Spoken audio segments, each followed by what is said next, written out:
It's not in my nature to stoop to the level of every single barking dog. I just don't do that. I don't respond to stupidity and foolishness. As you're all aware, this is not my style. I do not attack people by name.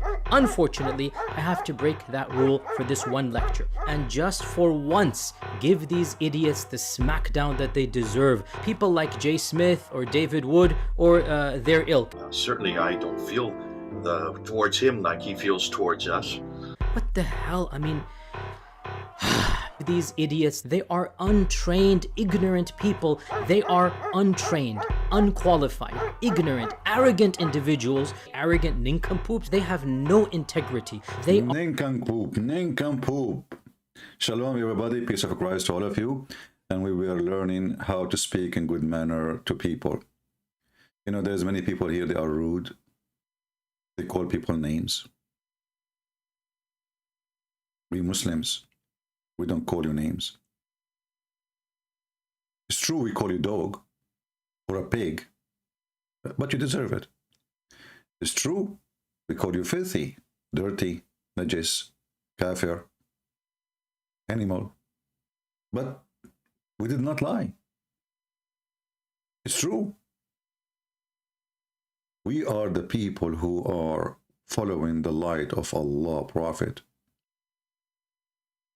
The Prophet who says to the one who he don't like, go and bite the penis of your father. What's wrong with that?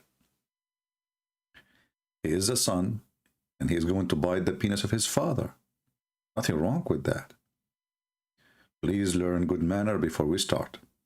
Are utter fools, ignoramuses. Just listen to them and you know that they are utter jahil. Exactly. Let us now talk about the topic for today. You know, we have a prophet. His name is a Prophet Muhammad. As you know, he's very famous and he have a lot of features. You know, like, I mean, when you buy a product, the first description, as an example, the microphone I bought here, when I bought it, it says like this microphone speak languages. Like as an example, now I'm speaking to you in Arabic, but you hear me in English, in case you do not know. Because and actually the Muslims even they say I don't even speak Arabic. And there's one of them, he made a video says, hey, Mimi Hijabi asked Christian Prince to read the Quran, and he did not read the Quran. So Christian Prince do not know how to read the Quran. Bingo.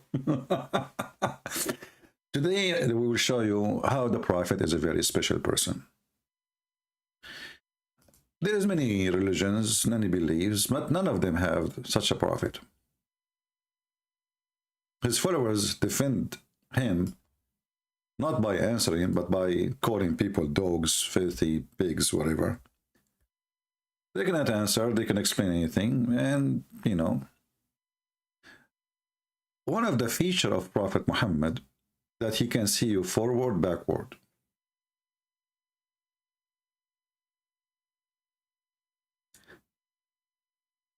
Once a Muslim sheikh, he was speaking about the miracle of Isa, and he said there is a misconception about the miracle of Isa, that Isa have special miracles and Muhammad don't. And he started counting many miracles. He did not count this one, but, you know, many stupid things. As an example, Muhammad, when he walk in the sand, he don't leave any marks on the sand. And when he walk in the rocks, his feet go down in the rock. If you remember, there's a picture of what is called the footstep of Adam in Sri Lanka. And the Muslim, they say this is Adam, he was walking really, and you know. And they are saying Muhammad is no less. So Adam, when he walked, let me search for the picture so you can see what I'm talking about. Give me a second. Soon we will open our Skype for Muslims.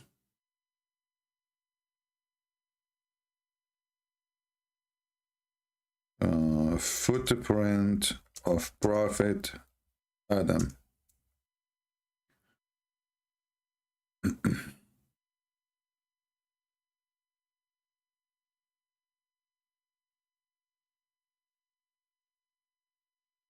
All right, we found it.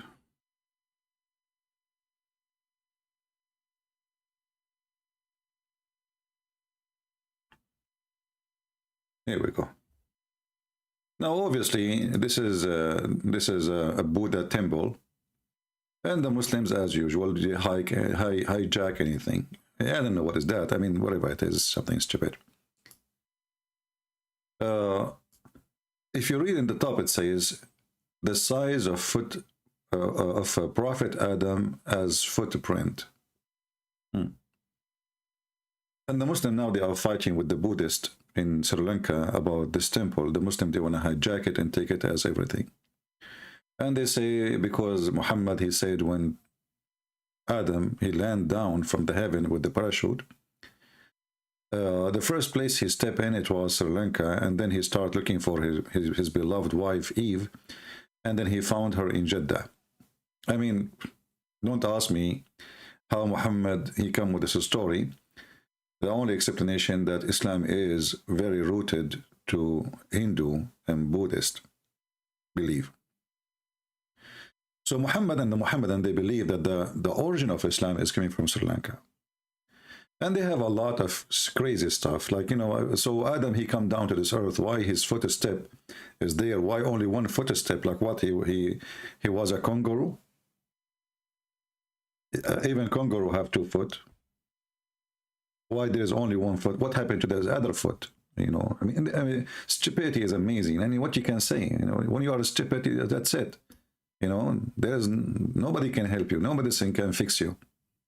So this is the footstep of Adam, and now you have to believe, and the Muslims, they have to pray to Allah. Thank you, Adam. Thank you, our prophet Adam, for your footstep.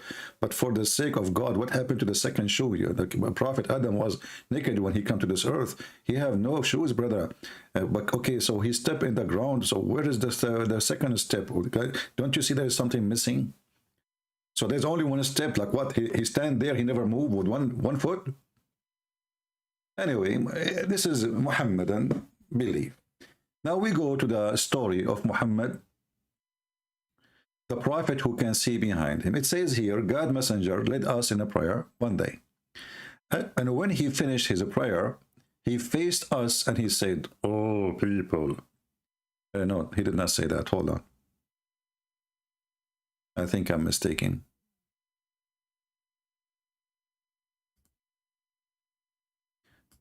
I think he said something like this.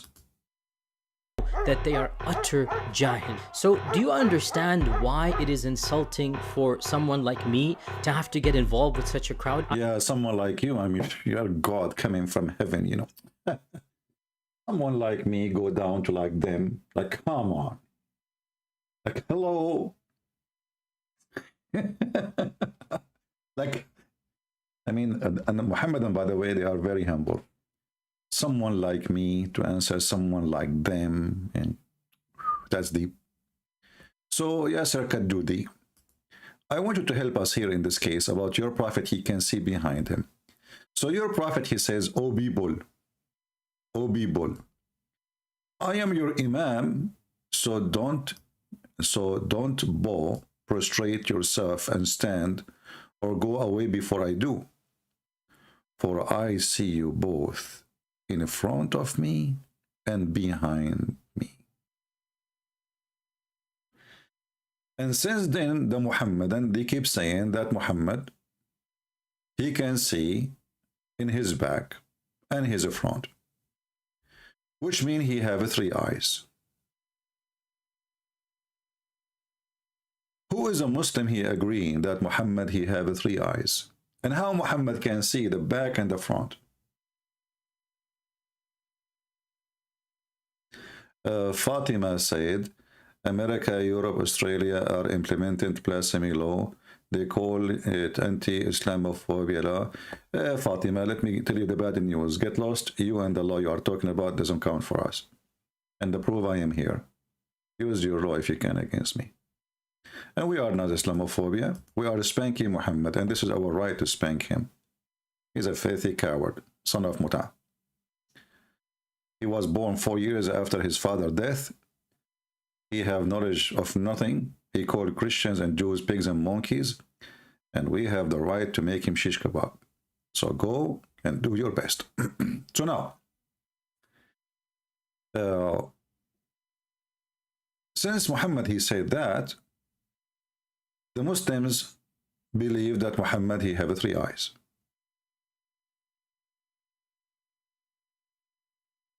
And I want to know today, who of you Muslims can support this idea that Muhammad really have 3 eyes? Any Muhammadan? Who is a Muhammadan here believe that Muhammad can see in his back? Did Muhammad lie when he said that, or he is telling the truth? I'm going to open my Skype, you know, give me a second. And I want to see how many Muslims really believe in such a lie Muhammad he claimed.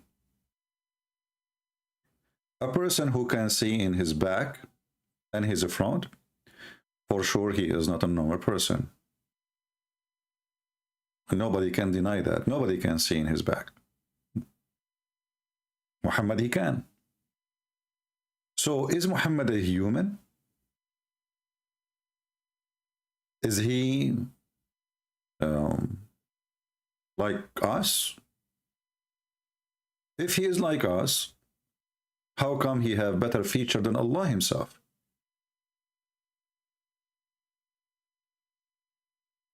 Can Allah see his back? My Skype is open. If anyone would like to text me so I can call him. Muslims only. Can Allah see like Muhammad? Can he see his back? Any Muslim can help us?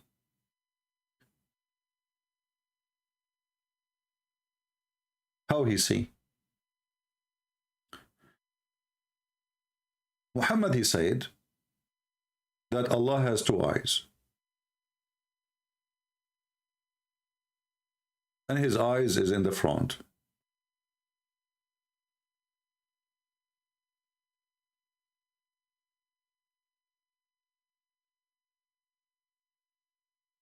So how come Muhammad, he have better feature than Allah?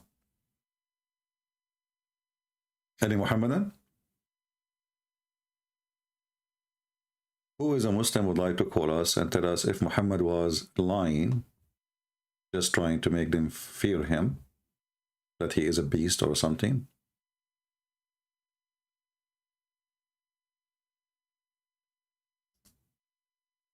Or he is telling the truth, maybe.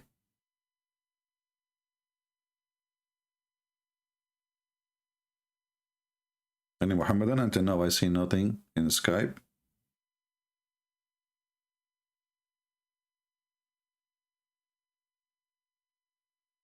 Let's see.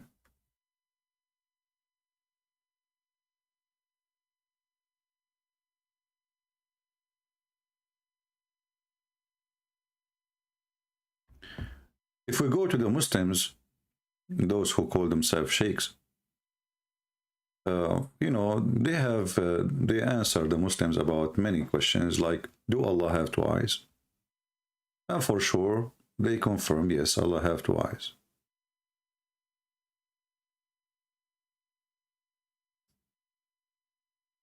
And we can, you know, show you many references proving that.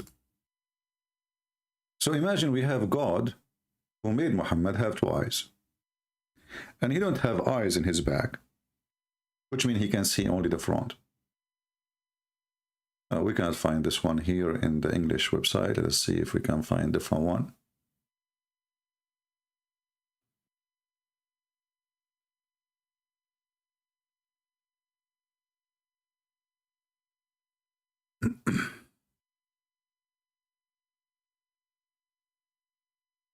Let us see this hadith.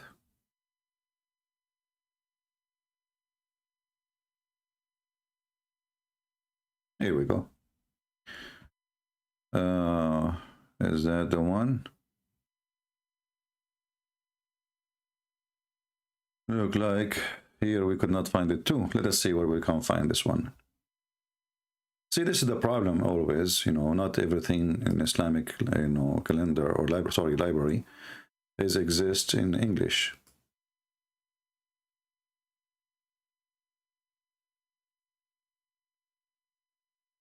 But we can find it.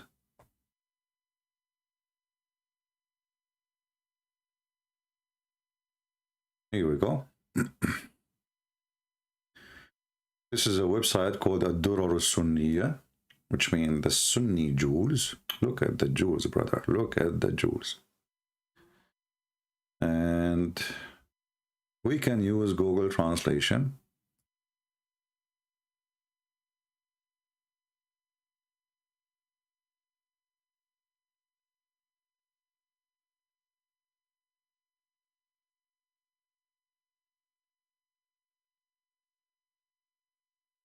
All those translations here.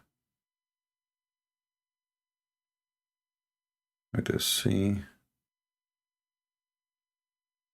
Translate to Google. English.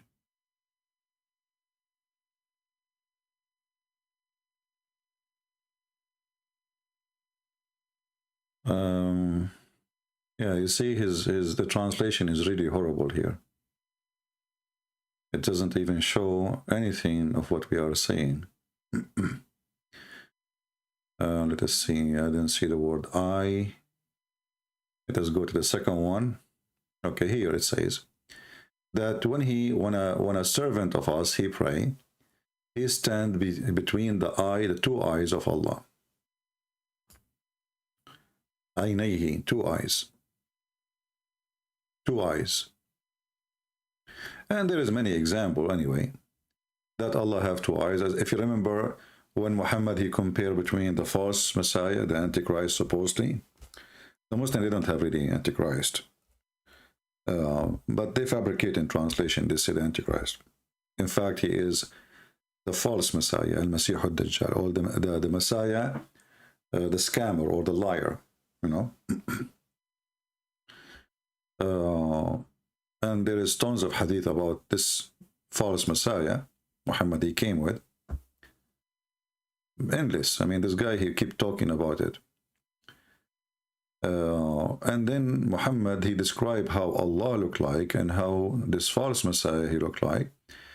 And he told the Muslims the way to find the differences between your Allah and the false Messiah is one eye. Both they have two eyes. But one of them, which is the false Messiah, he have one eye is damaged. As we see in the Sahih Hadith here. And here you notice that the false Messiah is a person who is a man. And Muhammad is comparing him to Allah. And he is afraid that the Muslim might think that he is Allah, which is very stupid to say, unless Muhammad, he is confirming that his God, Allah, is a man too. But you will notice, he said, if you are confused about him, know that your Lord is not one-eyed. So Muslims will be confused about the false Messiah, which is a man, claiming to be the true Messiah. And Muhammad is afraid that he, or the Muslims, they will be confused. So he said, I have told you so much about the Dajjal. Again, there is no Antichrist. Dajjal, the Dajjal is, the word means the liar, the scammer, the fake, etc. Somebody who would do it for profession, like to lie. That I'm afraid that you may not understand that the Dajjal, again, not the Antichrist, the false Messiah. And here you see how fake their translation is. It says Al-Masih al-Dajjal. You notice here in Arabic, for those who speak Arabic, it says Inna Masih al-Dajjal, not Al-Masih. And that again proved that the Messiah is God. Why? Because in Arabic, when you add, you see, you never heard a Muslim saying Al-Muhammad, right? Al-Muhammad. They say Muhammad. But when we speak about the Messiah in Arabic, we say Al-Masih. Here, because this Masih is a false Masih, there's no Al. Al start only before names which is unique, like God name. Al-Masih, Allah, you know, etc. But you don't say Al-Musas, you don't say Al-Abraham, you don't say Al-Muhammad, you don't say any of that. Only, and when it's come to the Messiah, you say Al-Masih. So the Masih, the Messiah, there is somebody who want to try to take his identity, and this person, according to Muhammad, he can cut you two pieces and he put you together. As simple as that. He can order the ground to bring gold and silver and diamond, and the ground will obey.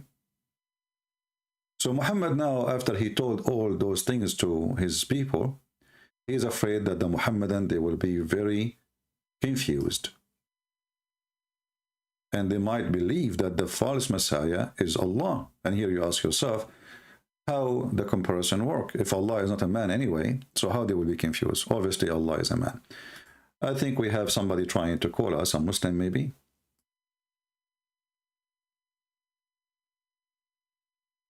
Let us see if we can take him, so we can discuss how Muhammad, he have 3 eyes.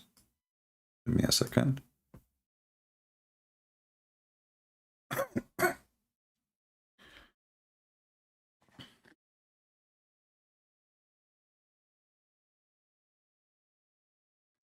Let us see if he will answer and help us to understand.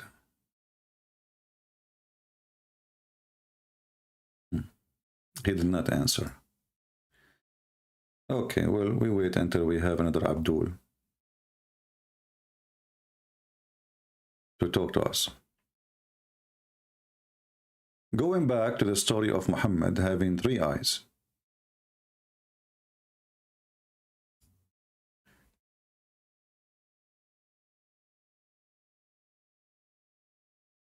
The Quran says that Muhammad, you do not know the unseen, and he is a normal person like everybody.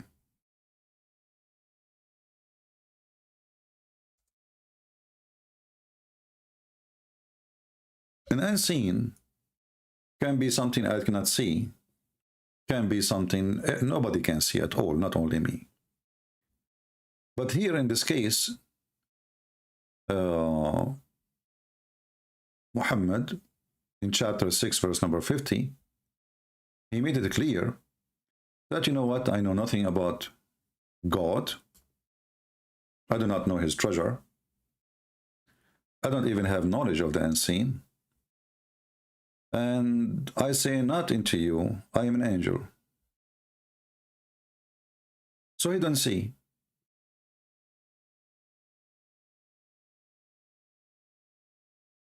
How he can see his background if Allah himself cannot see the back? He have 2 eyes in the front.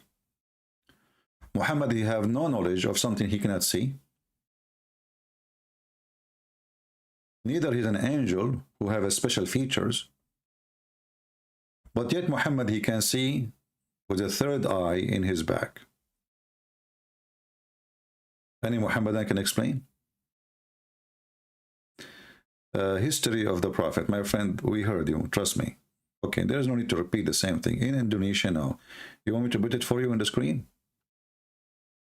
My friend, trust me, we saw it, There's no need to repeat 100 times. We thank you for, telling us. But there's no need to repeat the same thing. All right? I will put it for you on the screen. Here we go. Guys, did you see it? Our friend here from Indonesia is very excited because a lot of Indonesians are leaving Islam because we are teaching them how stupid Muhammad is. All right? Okay, wonderful. Thank you. But there's no need to repeat, my friend. Everyone can see what is behind them when they turn their head. You stupid Fatima. When you turn your head, you are not seeing your behind no more. You are seeing your front.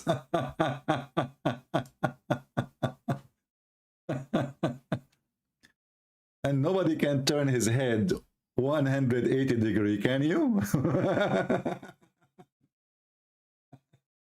Make a selfie of yourself, Fatima. You must be a lizard. You can turn your head back all the way and see your back. I never heard of such a thing. You must be a snake, maybe. I don't know what you are talking about. This is how a Muslim, he tried to fix the stupidity of their prophet and his false claims. So the prophet, he used to turn his face back. Hello? Nobody can turn his face back. What are you talking about? You have to turn your body with it. And if you turn your body, well, this is not your back no more. And remember here, Muhammad is speaking about himself praying. He cannot move. He is praying. And they are praying. So he have fixed feet. He have fixed direction in front of him. And he is not even allowed to turn his back or his face back. So a nice attempt to explain the stupidity of your prophet saying things which is false and funny and dummy.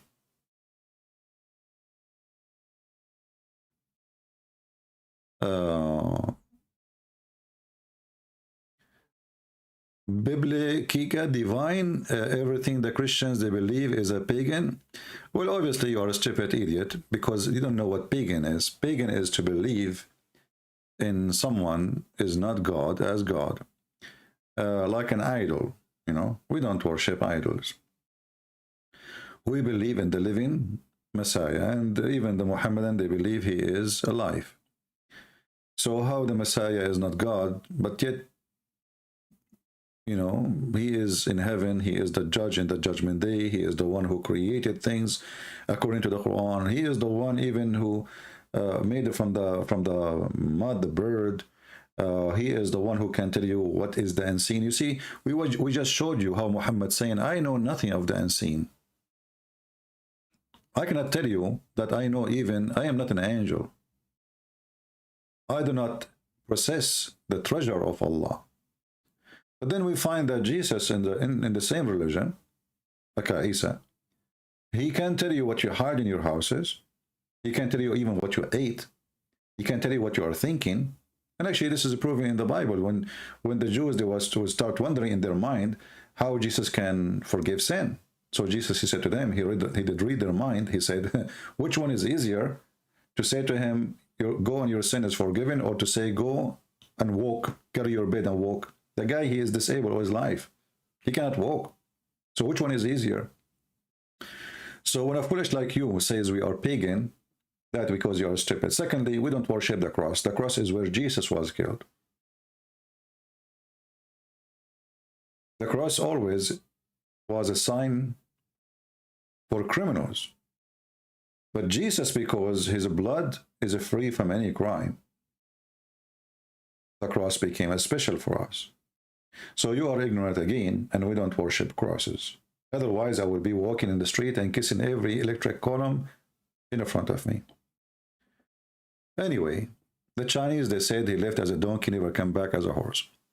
Who is a Muhammadan would like to help us how Muhammad lie and claim that he have 3 eyes?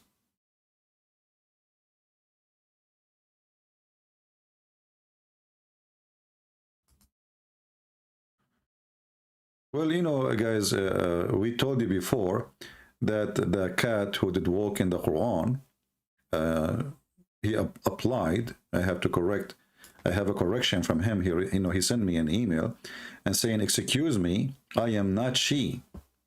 Okay, so I don't mean to insult you, my friend.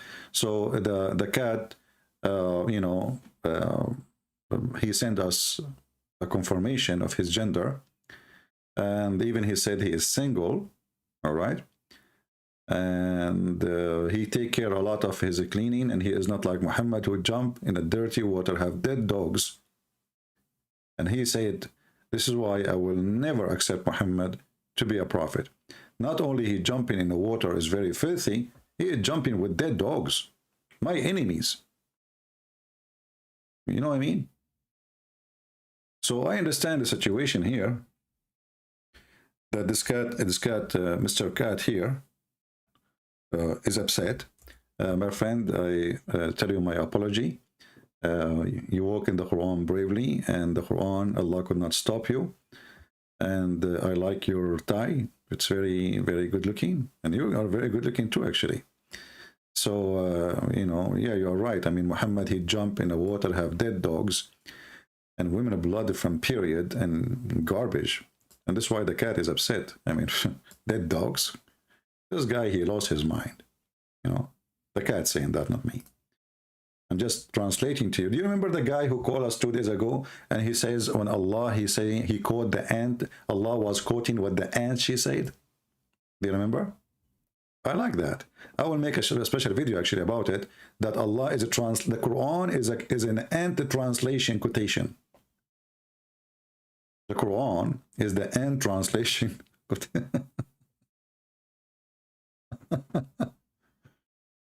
All right. Do we have any Muhammadan want to explain to us how Muhammad really he can see his behind? So now Muhammad now in the water, and there's dead dogs and women blood from period, and there's garbage stinking there, and the 3 eyes did not tell Muhammad that this water is really ugly. So he can see the front, he can see the back, yet he jumped in such a water.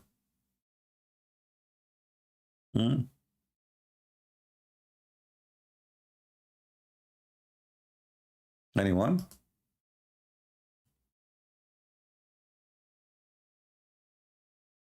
Any Muhammadan? Who is a Muhammadan would like to call us?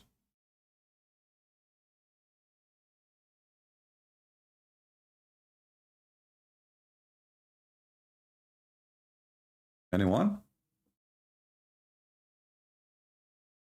Do you really Muslims, Muhammadan, believe that Muhammad, he have 3 eyes? Let us see, we have a Muhammadan, and he called himself Arabian guy, but I doubt that he is an Arabian. I think he's from Africa, and you know what I'm talking about. Arabian guy. Let us see. The Arabian guy. We will call him. Hello? Hello? I know, is he? He did not answer. Let us call him again. Maybe I'm wrong, you never know.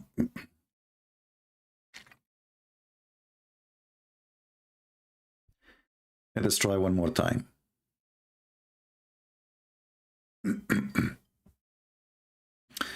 I'm muting the ringing so it doesn't annoy you when we call. As soon as the person he speak, I will unmute.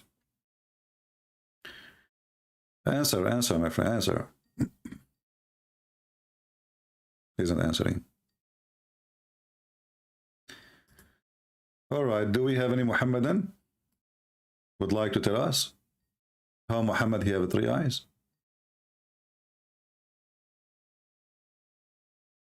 Anyone?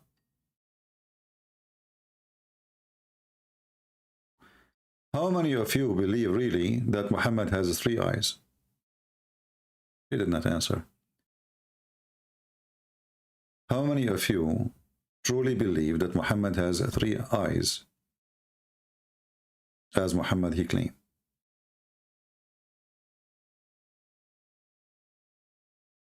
Anyone? This guy, we call him, he did not answer. You know, and then he called me. Let us try one more time. And see if it works. Hello? Hello? Hello? What? He's playing for me an audio of Sheikh. Stupid idiot.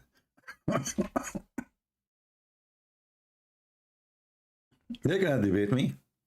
Can they? Show us your face. Show us your face. Until we get somebody to answer us about Muhammad have 3 eyes, there's a Muhammadan, he left this comment in the comment section. He said, his name Al-Daril Tawasil. Your name is Al-Daril Tawasil. Sound like a poetry for me. Al-Daril Tawasil. He is going to provide us with the dalil. Dalil mean proof.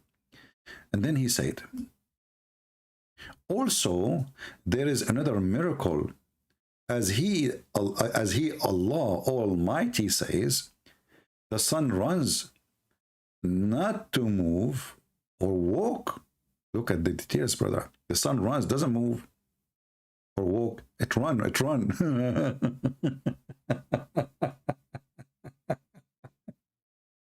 Okay. And then he says, clear sign that the sun move in high. What high mean? What does that mean? High speed. Okay. Today, our scientist says sun moves at estimated speed about 225 kilometer per second, 140 mile per second. It is a nearly circular orbit. Allah the Almighty told us this is scientific fact 14 centuries ago. Abdul Potato, I mean, your prophet was describing the sunset, you idiot. The sunset, not the sun is moving.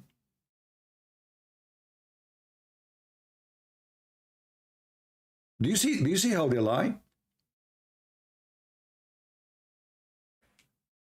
His God says the sun run.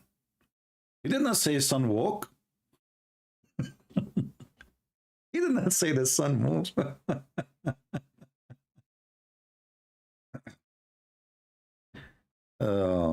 Abdul, just to correct you, you are an idiot, ignorant. Your prophet, he taught that the sun and the moon and the day and the night, they are riding a boat. When we describe the movement of the water, we say tajri. Anything does not have leg or legs, we say tajri. So tajri riyahu bima la tashtahi sufunu. The wind run in opposite what the ship they wish. Tajri al-anhar. The anhar run, but doesn't mean running with foot. You are stupid like your prophet. However, if we go to the hadith again, we will see that your prophet, he make it so clear. Your false prophet. He described it at the sunset going. This is not the movement of the sun, which is scientifically proven to be true. He was talking about everyday cycle. And this is the hadith from Sahih al-Bukhari. I asked the prophet regarding the verse, and the sun runs into its fixed course, a term of a degree. He said its fixed course is under the throne of Allah. And she do that, or the sun do that, if we can say the word she, runs into a course, and that is the explanation of the sunset every day and the sunrise every day. As you see, in front of us, all those hadith confirming the same thing. You can read this hadith. It's give you all the details you are asking for, and you will see how stupid your prophet is. So this is about the sunset every day. This is not about the movement of the sun, which science speak of. Liars, liars will die in fire. Let us see another Abdul.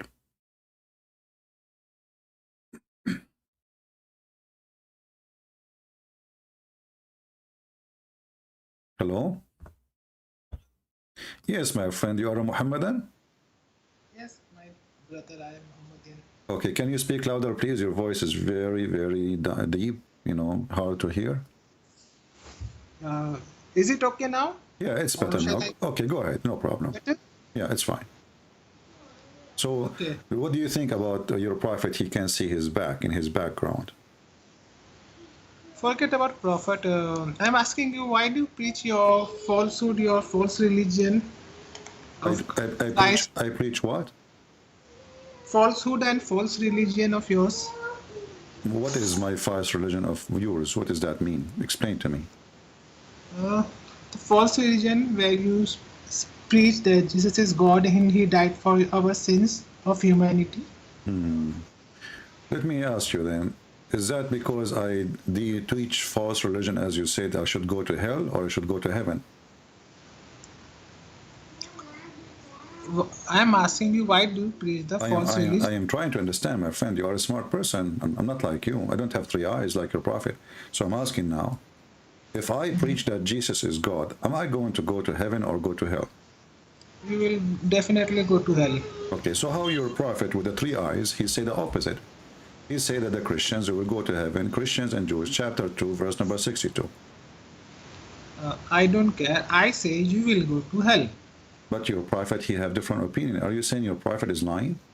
So, did you listen to my prophet saying that? Yeah, I didn't. I listened to him. You know, he spoke to me. He called me yesterday. Were you alive 1400 years ago? Yeah, I was alive 14. I have three eyes too. Look, it says here, إن الذين آمنوا والذين هادوا والنصارى والصابئين ومن آمن بالله واليوم الآخر وعمل صالحا فلهم أجرهم عند ربهم ولا خوف عليهم ولا هم يحزنون. So are you saying your prophet with the three eyes, he is lying now? Did he see something wrong, your prophet with three eyes? Nobody say my prophet had a three eye. Well, here we go. I have a hadith saying that. The hadith, Muhammad, he says he can see in the front, he can see in the back. Are you accusing your prophet to be a liar again? That seeing was a special quality which he was given. It was not three eye. Oh, so he have a special quality. He can see in the back. Yeah. And you said you were alive. Okay, how a person? Okay, my friend, how a person he can see in the back if you don't have an eye? That's mean you have an eye in the back, right? So what did my prophet say, that Christians will go to heaven? No, he said they will go to heaven. Okay, so then why he preach Islam? I don't know, he's crazy, I'm telling you. He have three eyes. You ask him, not me. So this is a good question. If we are going to go to heaven, I was not alive 1400 years ago. If he said that Christians will go to heaven, why did he preach Islam? Well, so I have. Okay, let me ask you. Do you have a Quran at home? But not currently. You don't have Quran with you at home, so you don't want to have the Quran at home. Why? The Quran is dirty. What kind of a Muslim you are? You don't have Quran at home? Forget about the Quran. I am asking you. Do you know that now Allah Prophet, he see you with his back high, and he is looking at you now? False religion of Christianity. Listen, Muhammad. Listen, Habibi. Muslim, they call me Habibi. Habibi. They are in love with me. I call you my brother and my child. Okay. Yeah. Listen, did you hear the Sheikh last time he called me? He says to me, Habibi. Okay, listen, Abdul. So now in front of you, we have a verse. Yes. You are saying to me, you were there at that time. You are saying to me, if I was there at that time, who cares if I was there or not? This is your book. Your book says that the Christians and the Jews and those who worship star, the Sabi, and they will go to heaven. How those who worship even the stars will go to heaven? Can you tell me? So why did Muhammad preach the Islam then? Is it stupid? Is it crazy? Is correct? Yeah, I'm telling you, it's crazy. I'm asking you were alive 1400 years ago. Yeah. Show me your age proof of 1400 years. What you know, this is proof that Muhammad is crazy. How we are wrong, how we are worshiping Jesus, as you said, how we believe that Jesus is God, and then he says to us, Christian and Jews and Sabian, they will go to heaven. Muhammad was not crazy, you are crazy. Okay, how many times the Quran says Muhammad is crazy? Let me ask you. I will tell you a story, and I need your help, you know. But this is different. I will change the topic. Have nothing to do with Muhammad. You see, 2 years ago, I have my grandfather. He died, and one minute. 2 years ago, your grandfather died. What was his age? He was like 90 years old. How come your grandfather can be 90 years old when you are 1400 years old? Oh, well, because, you know, we are Arab, we count backward. Like, you know, you are getting mustard, you don't know anything. Let me tell you the story, my friend. You did not hear the story, so you will laugh more. Just wait. So when he died, I get a live debate with you. My friend, I want you to hear. Listen, please listen to me. This is hurt my feeling. Come on, please. So listen, my grandfather, he died 2 years ago. He's 90 years old, and he died standing, holding a stick, and he was holding the stick for a year, and none of us noticed such a miracle. How you can explain such a miracle happened to a Christian guy like this?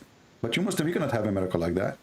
He's dead, but he's holding a stick for a year, and nobody noticed. Can you explain to me how a miracle like this happened? This can happen. It can happen. If if the birds can come out of clay, What? then why not such a small miracle can happen? So you believe that those Birds miracles, can those come out of clay, so you sea believe, can part, so if listen, the listen, moon can change. so do you accept that a Christian person, he die, he stand for a year because he's a Christian, he stand, you know, or this is a silly story for you? He was not a Christian Who who stand for a year. what his religion was?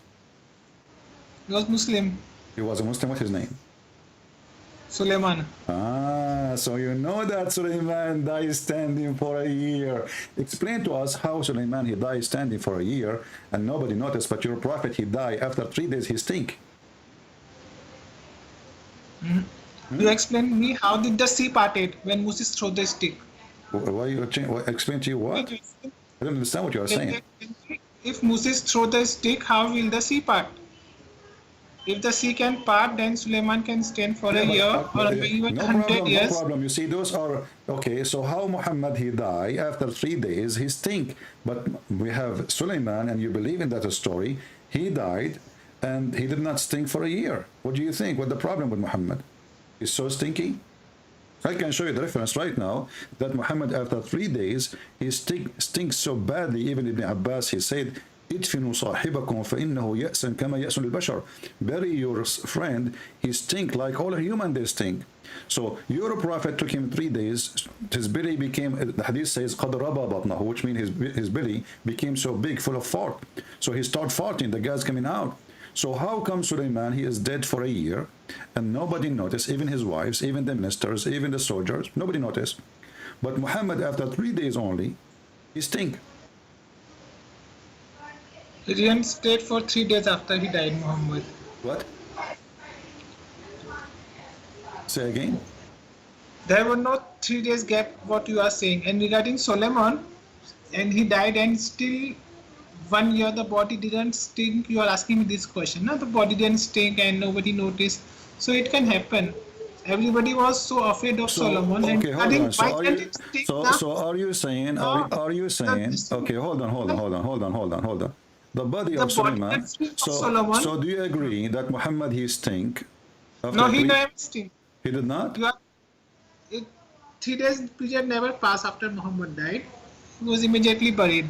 Okay, what if I show you that you are a big fat liar like your prophet in front of everybody? You want to challenge me? Not a liar. Do you want to challenge me? Yes, I want to challenge you. It's not in the Quran, so I will not believe that. Ah, so you will not believe unless it's in the Quran. You will not believe if it's in the Hadith? You will not believe it if it's in the Hadith? I'm asking you simple question. Why are you changing? I'm asking you a simple question. Do you accept the Hadith or you don't accept the Hadith? So look how hypocrite you are. So your prophet, he stink, and the Hadith confirmed that. And now you are saying to me, I'm not going to believe in the Hadith. Huh? He never stink.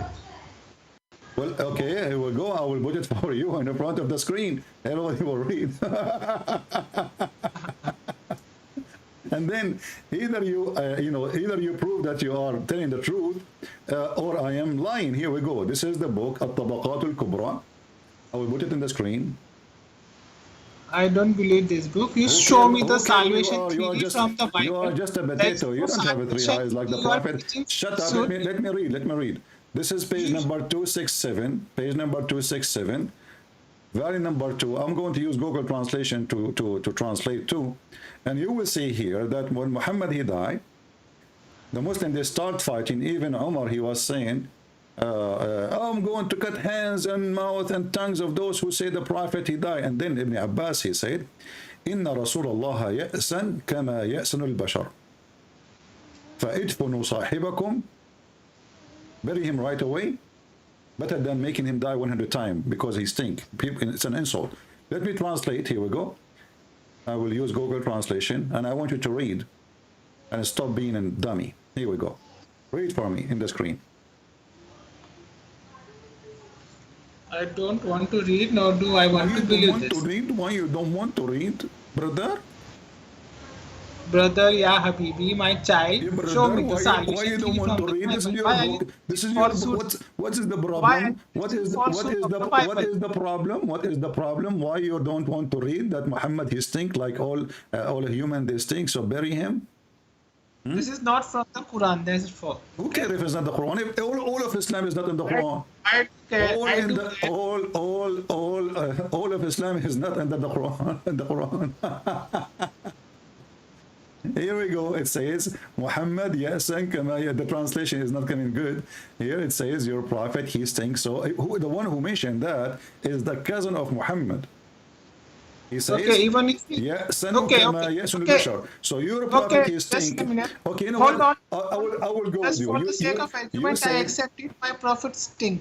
So Uh-huh. will this make your false religion Christianity right? Will this make But look what your happened. Who foolishness is the that one? Who Jesus is is the God? one? Okay, who is the one who told you that my belief Christianity is false?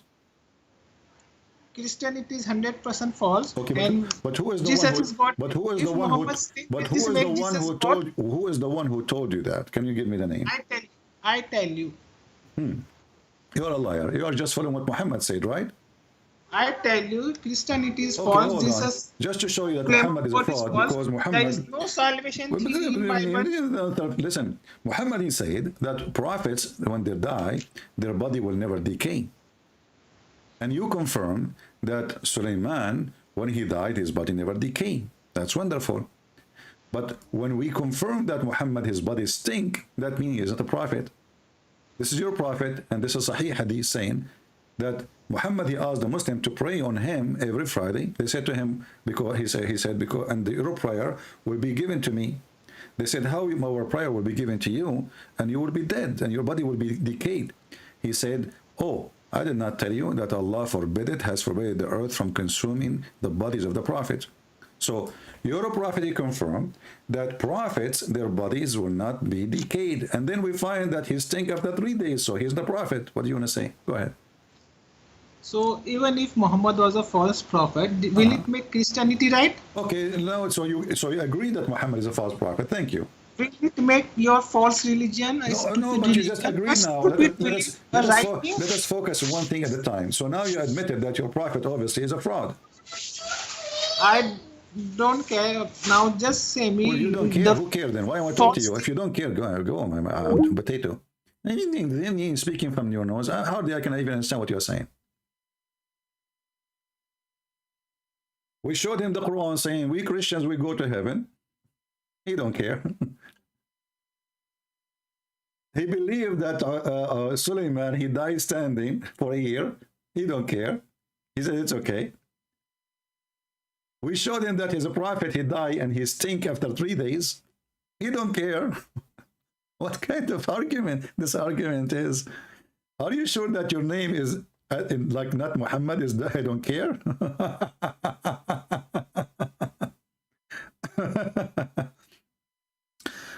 uh,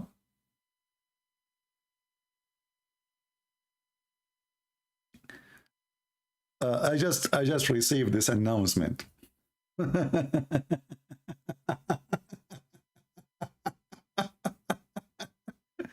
at this. You know, first of all, just to show you how filthy racist those Mohammedan in the Philippines specifically, the grand debate, and you see, because supposedly I am not a good person, so I am a black for them. Do you see how filthy racist they are? I would be happy to be black, my friend. I love black people. They are wonderful. So Bashir Sagagoging saying, this bra bra bra bra bra 8 p.m. Christian Prince, you coward, you call, you know, we keep asking you, start the debate, start the debate, start the debate, and the coward never dare to speak. Diba? Christian Prince, can you show me your faith, Diba? Abdul Potato, he is more than welcome to call me anytime. He's a muta boy. He will never dare. He's trying to retrain or to get back his honor, which is gone. He will debate me in his Facebook.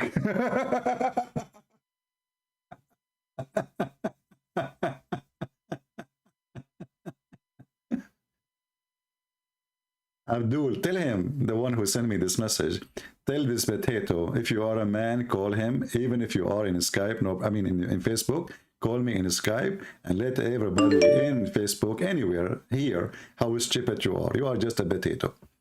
Anyway. Let us see, maybe we have different Abdul.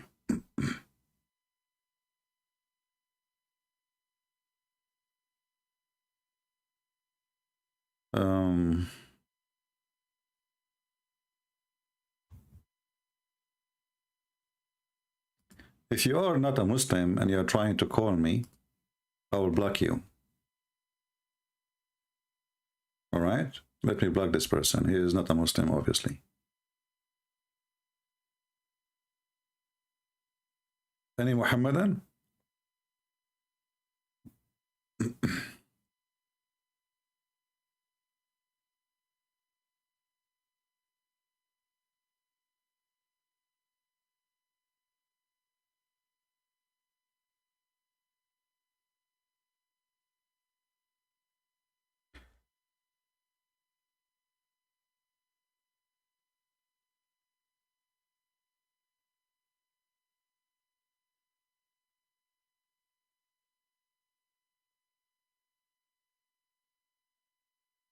Any Muhammadan? Who is a brave Muslim can explain to us all the mental issues Muhammad is suffering from?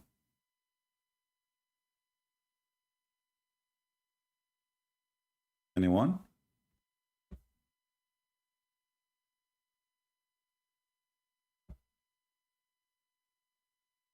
Yeah, you know, this guy, I feel sorry for him. You know, he was harassing those Christians for 2 months.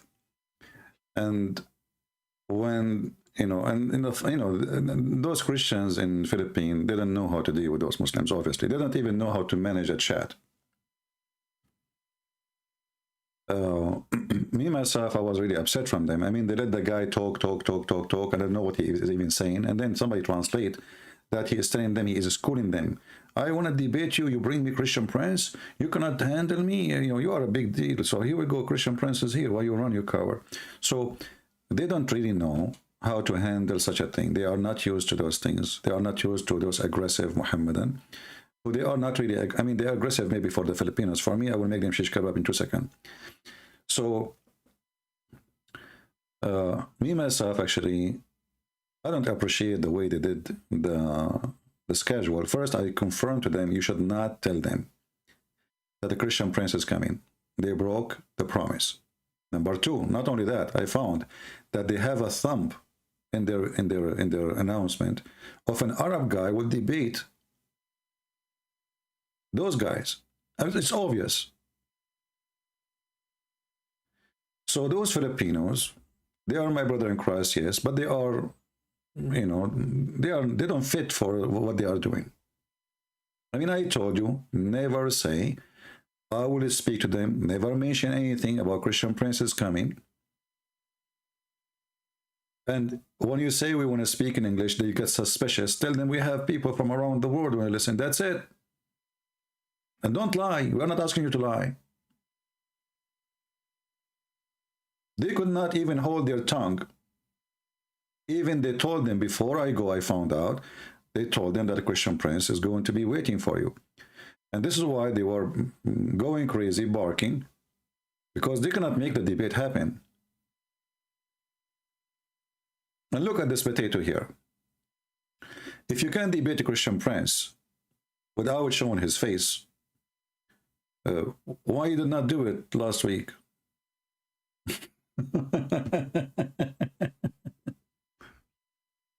So I say, like both sides, they are kids, the Christians and the Muslims, sadly.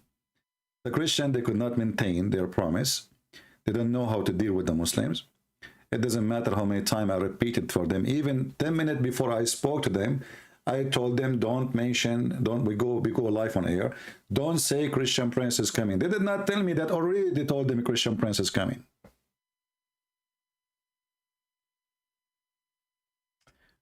Mustafa Aladdin saying, is Jesus God? My friend, it's not me who said that, it's your God. I can show it to you. Call me and I will show you.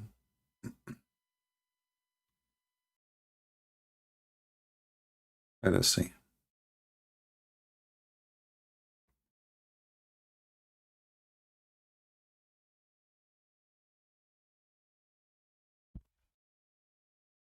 Hello, my friend. How are you?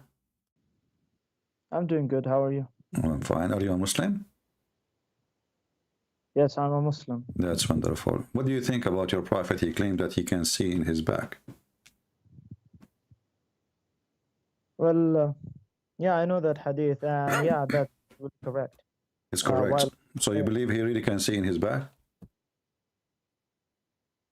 yeah, like in prayers, in Salah, specifically in Salah, he said that. So yeah, Oh, so only when he's praying he can see in his back, not in the other places. wherever he specified, he can see. Okay. And how he can see that? You know, he have an eye in the back. No, it doesn't say that he have got an eye. It just say that he can see from the back. Yeah, but a human being, in order to see, you have to see and have an eye, right? That's why we have eyes. No, the prophets got miracles. Like in the Bible, it says that Jesus converted, water into wines. A human being. Well, I don't know. This is really weird, my friend. Your name is Dawood Ali. But isn't it the Quran said that Allah refrained from giving Muhammad miracles? What was that? Allah. Isn't it the Quran says that Allah he refrained to give miracles to Muhammad? Chapter 17, verse number 59.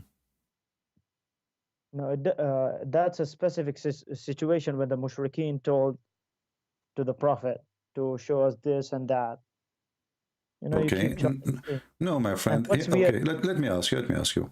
Do you know do you know revelation order of the Quran? What was that? The revelation order from the Quran. The revelation order. Yeah, the Quran have we have a Quran, the one you use today is not the same as the Quran it was given to Muhammad, right? The first chapter Muhammad received supposedly is read, right? Okay. Okay, the first chapter in the Quran today is Al-Fatiha, correct? Yeah, but this. So they are different. Okay, so they are different. This is chapter 13 in the original Quran. In the original Quran, this is at the end of the Quran almost. The people keep saying to him, if one sign from his God to believe, just one sign. This is chapter 13. It's mentioned twice in the chapter. That's if one sign from Muhammad God, so we can believe. You see, the people, they want to believe. But all what they are asking, okay, if you are already a prophet, how come you don't have a sign? All the prophets have signs. So how come you don't have? And this is at the end of the Quran. That's mean Muhammad's life is over as a prophet. And yet he don't have a sign. How you explain that to me? What if I showed you signs from the Quran itself, like of the moon and that all? Okay, go show me. Okay. You don't know the story, the waqi' of Al-Qamar, Shaq Al-Qamar? No, I do not know that. Tell me. Okay, here we go. Just give me 1 minute while I pull up this.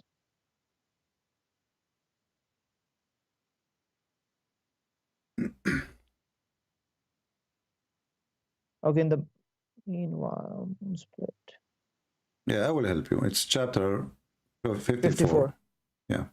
Yeah, I know, like in Surah Al-Qamar, but and when you know it, what's the use I telling you? No, tell me, what is that? I mean, there's no miracle there. All what happened, it says that the moon split asunder. Doesn't say who split it. Doesn't say who made it. Doesn't say who did it. Do you see anything there? It says Allah, he split the moon. Okay, if I showed you a miracle from the hadith in which... okay, see, now you are jumping now, one by one. Let's finish this one. So you're a prophet, he saw the eclipse, and he claimed that this is a sign of the judgment day. So your prophet, he did lie, my friend, because judgment day did not happen. You speak Arabic, I can tell from your accent, the way you said the word. It says, اقتربت الساعة وانشق القمر, and this is a poetry from Imru al-Qais. دنت الساعة وانشق القمر عن غزال صاد قلبي فنفر. This is a poetry of Imr al-Qais. Muhammad, he copied it, he put it in the Quran. So if we read the verse together, we will see that Muhammad is making a fabrication proving that he is a false prophet, because he claimed that this is the sign of the judgment day. Does it say that this is, you know, in Arabic, you speak Arabic, it says اقتربت. Explain to us what اقتربت mean. اقتربت means to come near. It doesn't say that. Exactly. How near? How near? What do you mean how near? It doesn't say how near. Okay. It just say near. Okay, let's say it doesn't say how near.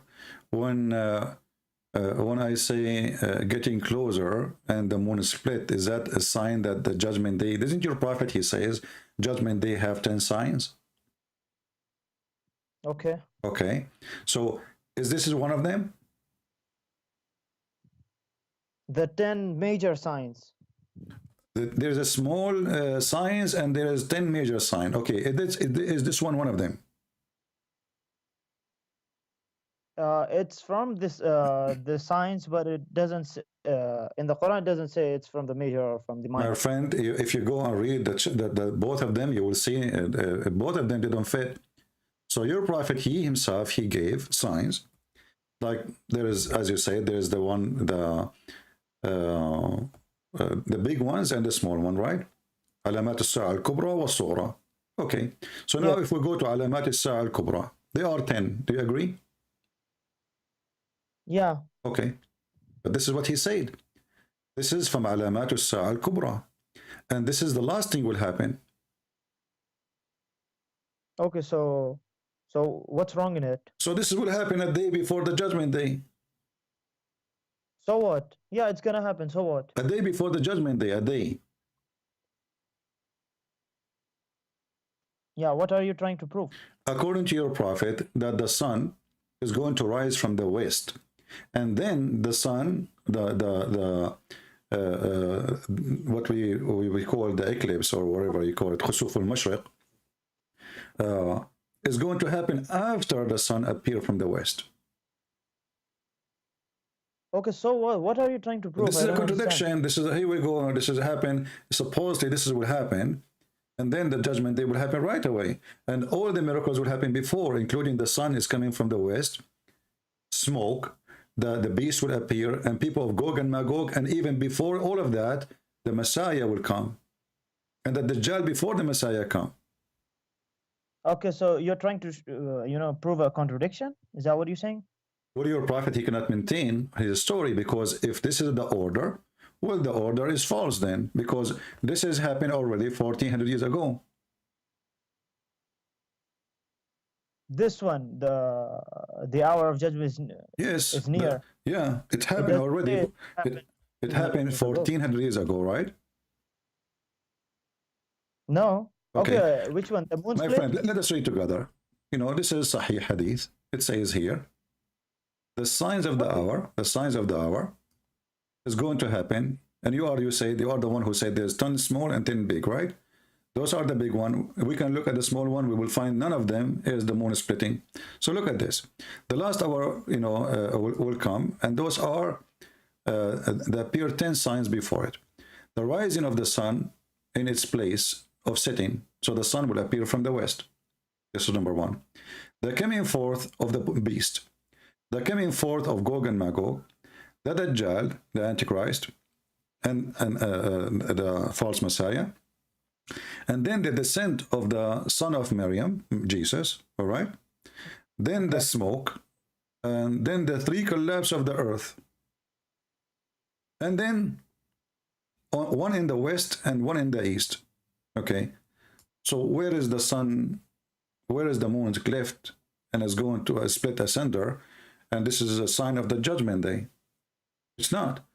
Neither in the small one, neither in the big one. So your prophet, he forgot to add this one? Firstly, who told you that the split of the moon is from among the signs of the hour? The verse itself says that. It doesn't say that. Read it. You speak Arabic. Read it, my friend. Yeah. Go ahead, read it. Display it. Read it. It says, اقتربت الساعة وانشق القمر. Yeah. Okay. It's two sentence. What does wow means? I mean and yeah حرف عطف okay and yeah, and اقتربت الساعة means the hour is near, and then the second sentence says, which is the same verse, وانشق القمر, and the moon has split. So the moon is the judgment day is near, and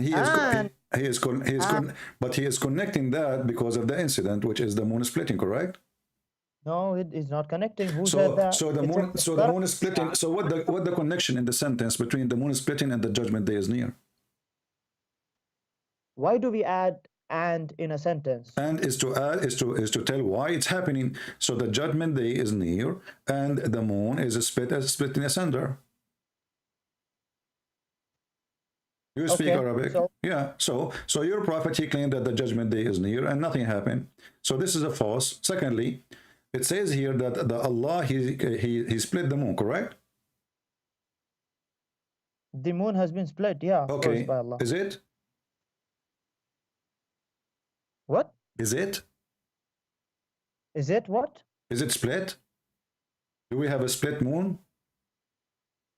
Yeah, we had the moon split in the past. In the past, so Allah he glow it again? Yes. Where it says that?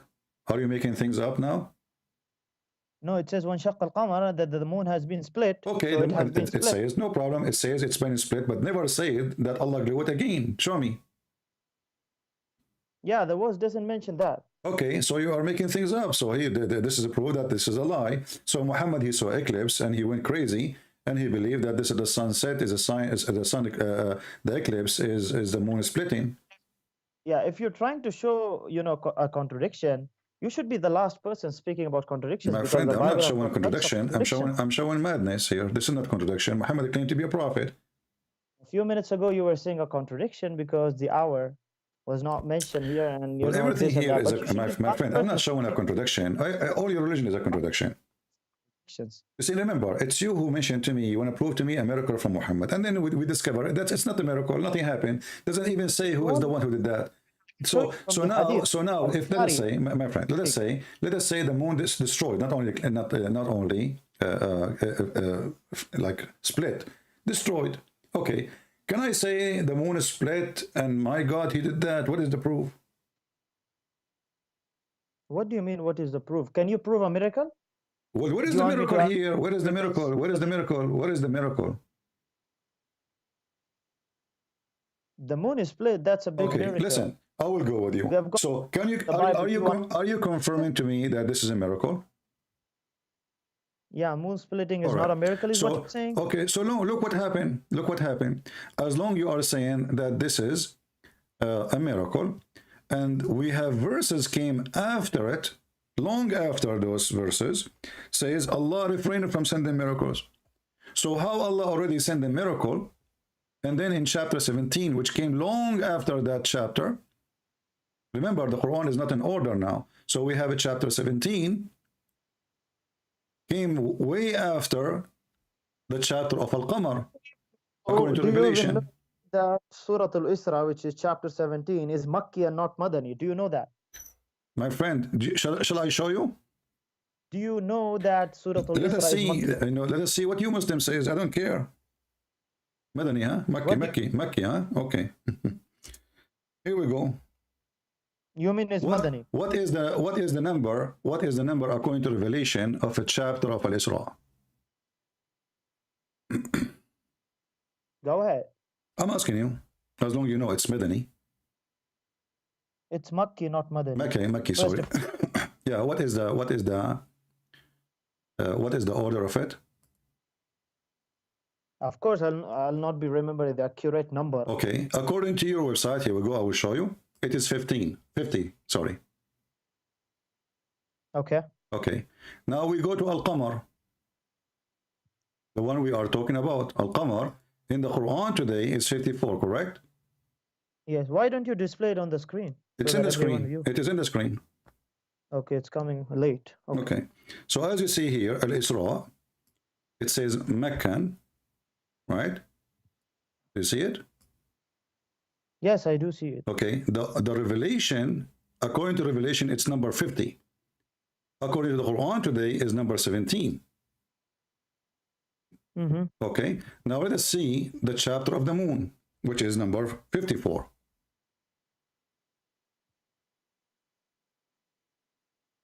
Al-Qamar is number 37.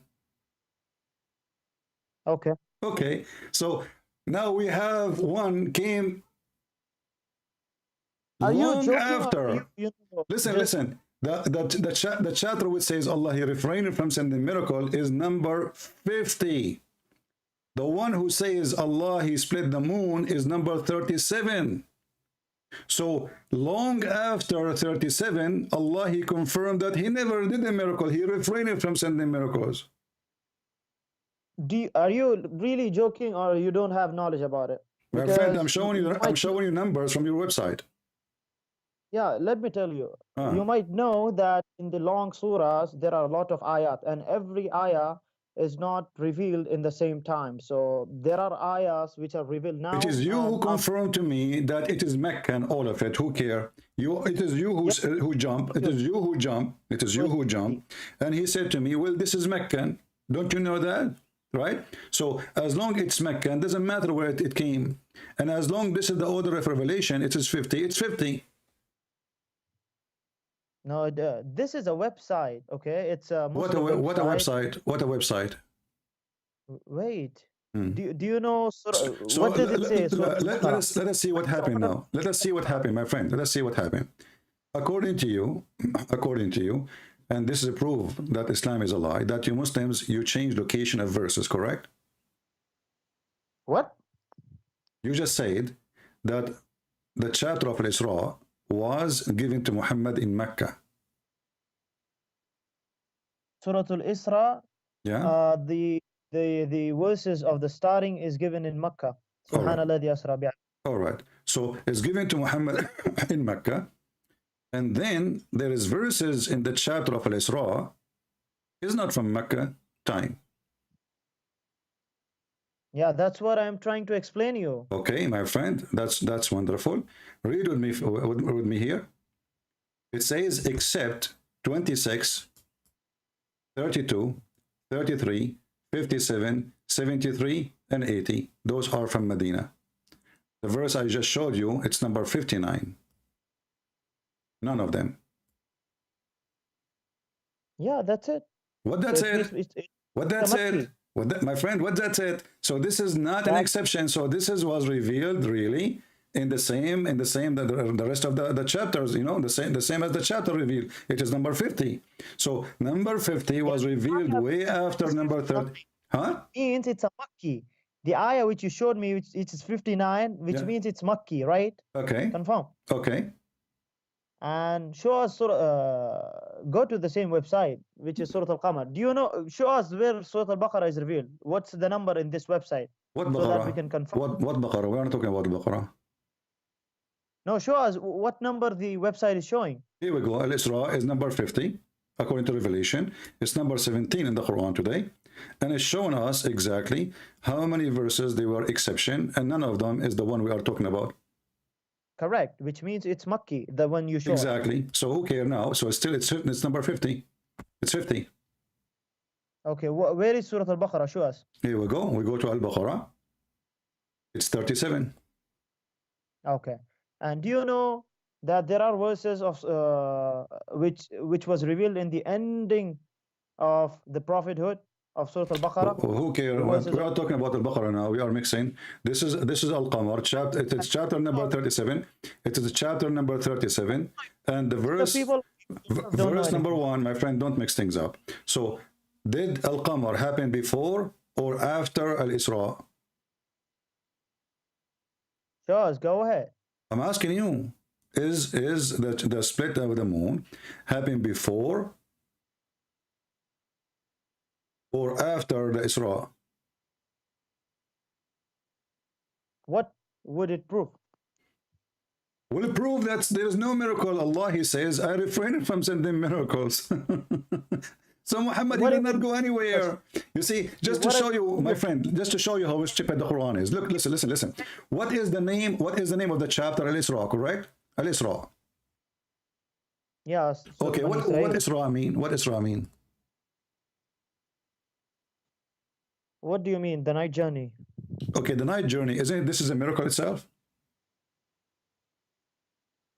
Yeah, that was also a miracle. Okay, But wonderful. that's a different. So, guys, it is a miracle itself. So, how in the same chapter, which is a miracle, Al-Isra, it says we refrain from sending miracles? How he just took Muhammad to heaven, and then he say we refrain from sending miracles, but he just took him to heaven. So even in the same chapter, it's a crazy contradiction, because if he refrained from doing miracles, so who is the one who took Muhammad to heaven? Who is the one who took Muhammad, my friend? Who is the one who took Muhammad to heaven? Isn't it Allah? Did the people see that?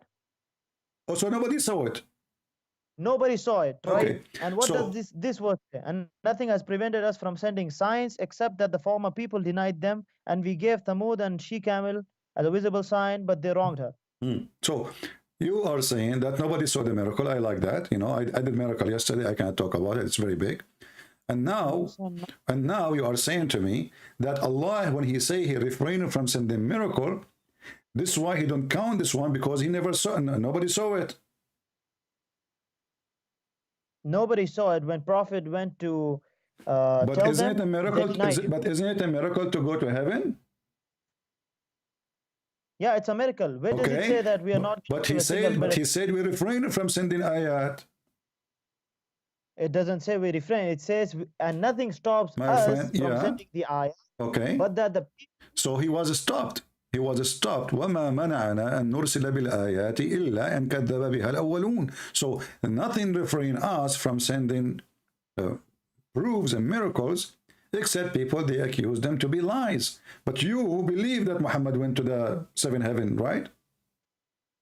yes, the Okay, mushrikeen went. so Muhammad told here, them- so Allah is lying, because they excuse not to send miracles that nobody will believe in them anyway, but you believe, so Allah fail again. So look how many failure. In the same chapter, he claimed that he took Muhammad to heaven. failure, man. What? You couldn't prove a single failure. It's a What did it say failure, is a- because you just believe in what Muhammad, Allah, he said, you will not believe in it anyway. What is refraining Allah from sending miracle? People will not believe. They will treat them as a false evidence. But how many Muslims believe in this? So Allah is lying again. The excuse is false. Same You're time, not giving me time to explain. you know, Giving me- huh? You're not giving me time to explain. Oh, go ahead. Sorry. Go ahead. Okay, the mushrikeen came to the Prophet and told him about this, that show us signs and that and this. So that in reply to that, this verse was revealed that, and nothing stops us from sending the ayat, but that the people of old denied them. So for whom the ayat, the miracles were for whom? For the people or for the Prophet? For those who want to believe. Correct, for the people. So when Prophet Muhammad went to Al-Mi'raj, did the people saw that? Did the people see that? So why Muhammad taught about it is if there's no point of it. No, did the people see that? Nobody This saw miracle. nobody saw that, no. So is it a miracle for the people or for the Prophet? For the people too, because Allah, he did it to his prophet. But they did not see it. How can they believe it? Well, you did not see the miracle of Jesus, did you? No. Okay, did you But see I the believe miracle? Did you see the I'm a miracle? believer. Did you see the miracle And of Moses? I did not see any miracle, but I believe in it because I'm a believer. Okay, But let me ask you. Let me ask you. When Muhammad, he went to the seventh heaven, did he go at night? What do you mean? Do Allah? I mean, do your prophet? He went to Allah at night time or daytime? Jibril came to him at night and they went. Okay, but I'm saying, did he go at night time and came back before the night is over? I don't remember the exact story, but yeah, it was at the starting was at the night time. All right, but he came before anyone noticed. At the morning, he was staying his wife. What happened, right? Okay, so what does it prove? Okay, if Allah come down every day in the third part of the night, how Muhammad, he went to meet Allah in the seventh heaven when Allah is in the lowest heaven? Where does it say that he went in the last part of the night? Firstly. Okay, to show you. Secondly, firstly, let us stop with firstly before we go to secondly. Here we will see. Firstly. Secondly, how can you measure the powers of God? Do you want to measure the powers of God? We are going to see because your God, he measure it, measure it himself. Okay, listen. Let me ask you this: Do you believe that God listens to everyone? We will go there because that will confirm what we are talking about. You will see here. It says, "ينزل ربنا تبارك وتعالى." Allah. I know this. Okay, you know the hadith. Okay, so now Allah is coming to the lowest heaven. And he is in the lowest heaven. And Muhammad is going to seventh heaven to meet Allah. He comes to the lowest heaven, how his majesty befit, and that too in the third part of the night. What do you mean how his majesty? Who cares his majesty befit? He is in the lowest heaven. He is in the first floor or in the seventh floor? He comes to the first heaven. Okay, so Allah is in the first floor. Muhammad, he went to the seventh floor to meet Allah. Explain that to me. He went to the in the third part of the night. Did Prophet Muhammad went in the third part of the night? Yes, it took him long because you see the story. First heaven, open the gate. Second heaven, open the gate. Third heaven, open the gate. And the distance between each heaven is 500 years. So will you say to me that this is not the third part of the night? Allah is down every day. So, okay, now your lie is gonna be displayed in front of the people. Go ahead, show us. Where say that Prophet Muhammad went in the third part of the night. Go ahead, show us before you jump because you keep hoping. Okay, how long it took him to go to heaven? Can you know? Do you know? He came back in the morning, right? Show us. Go ahead. I'm asking you, does he come back in the morning or before, after the morning? Go ahead and show us. Don't tell me go ahead, show us. Is it when your prophet, he come back from his journey, before the sunrise or after the sunrise, please? Before, thank you. So, thank you. Okay, so Muhammad, he went to the seventh heaven. At what time you think he started his journey? At what time? Yeah. In the first part of the night. What does that mean? Give me a time. Help me. Okay. According to us, maybe 8, 9. I'm not saying accurately, but maybe 8, 9. Okay, so I will go with you now. Here we go. I'm going to show in the screen, and you want you to look with me. You are the one who says 8, 9. I will go and give me a number, 8 or 9. Choose one. 8. All right, 8, guys. So it's 8.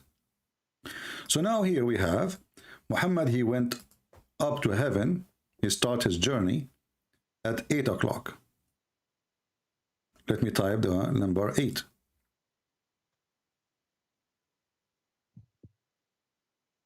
Your screen shows so late. Okay. 8 p.m. All right. So Muhammad now is leaving at 8 p.m. Allah, he come down to the lowest heaven. And let us draw the lowest heaven in different color. We will use red. The lowest heaven. It is the third part of the night. What is that will be as a timing?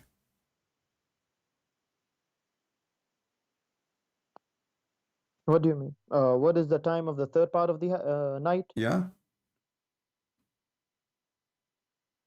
Around 9, 10, 11, 12. Around 1:30. Around 1:30. You see, I'm going to type is exactly what you say. I'm not going to even to argue. Because I'm saying correctly. Okay, no problem. You are saying correctly. Remember that. Okay. So at 1:30 p.m., your God Allah, he arrived to the lowest heaven. Focus with me now. Okay. So Muhammad now is in the ground at 8 p.m. The lowest heaven, in order to go there, remember, it's you who said that it is 1:30. This was what? This is the third part of the night, correct? Yeah, it starts from, I'm saying like approximately, yeah. Okay.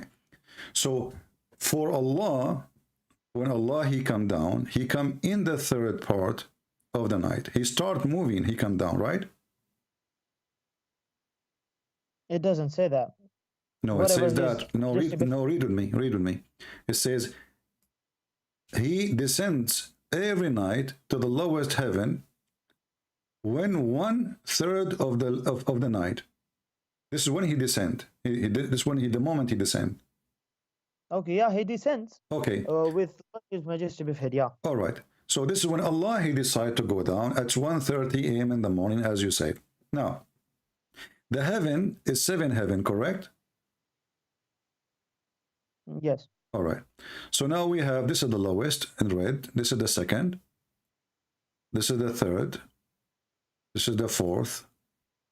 This is the 5 or the 5th, and this is the 6th. All right. So your God, he descended down to heaven at 1:30 a.m. Your prophet, he come back, you said before the sunrise, correct? Okay. What time is that? Would be Before the sun rise. Almost 5:36. okay. 5:30. Choose which one you want. 5:30 or 6 a.m. See, as far as the sun before the sunrise is concerned, it's 5:30. Okay, Or 5:30. 6, no problem. You can take 6, no problem. But Choose one. I don't know. mix, Choose. Tell me which one. no problem. Take either. I don't mind because Okay. the time keeps varies. No But problem. don't mix that Okay. I said Prophet came back at 5:30. I never said that. I said before the Before. sunrise. It No, could we will be remember. We will any remember. We will remember that. So to go from time, to go. maybe even Okay, one my friend. at the Okay, night. okay. So now to go from the first heaven to the 7th heaven, and to come back, it took your prophet how many hours? From 8 p.m. to 6 a.m. in the morning. No, it doesn't say that he came in the morning. Before the morning. Yeah, before the morning can be any time. It can Okay. even be No, 1 let us p.m. calculate. It have to be between those. You said 6 and you said 8 p.m. So 6 is before 6 in the morning, before. I never said 6. I never said that he came at 6. I never said that. Don't When- mix again. Okay, when your prophet he came, do you know? Do you have any hadith to confirm? Oh, by mistake we deleted. Do you have any hadith confirm what your prophet, what time your prophet he came back? It doesn't say exactly. It doesn't say. Firstly, the time wasn't there at that time. What are you trying to mix? What do you mean there's no time at that time? I mean, there wasn't a clock at that time. So aren't you the one who told me first the third part of the night is 1:30 p.m. So there's a time. I've got no problem with the time till now. I'm just saying that the clock did not exist at that time, is what I'm saying. Don't mix. Okay. So the clock does not exist, but we will try to figure out. Okay. Yeah. We'll However, see.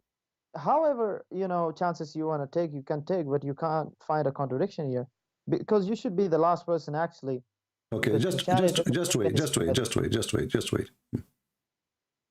Standard doesn't make any sense. So when your prophet he went to the heaven, and I have to draw it again, I made a mistake, I cleaned the screen, and this is heaven number 7, 6, 5, 4, 3, 2, 1. Your prophet, when he did that, before he go, he was at 8 p.m. at home, according to you. Not according to me, remember. It's, yeah, almost, approximate, just figure. Okay. 8 p.m. Allah, he came down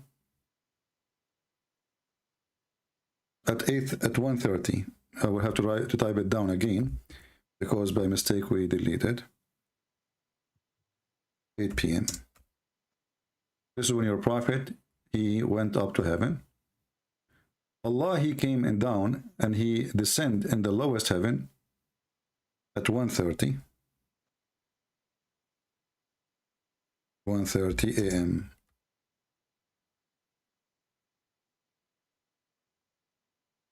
Your prophet, he came back home before the morning. You say, you gave me a number, you said 6 a.m.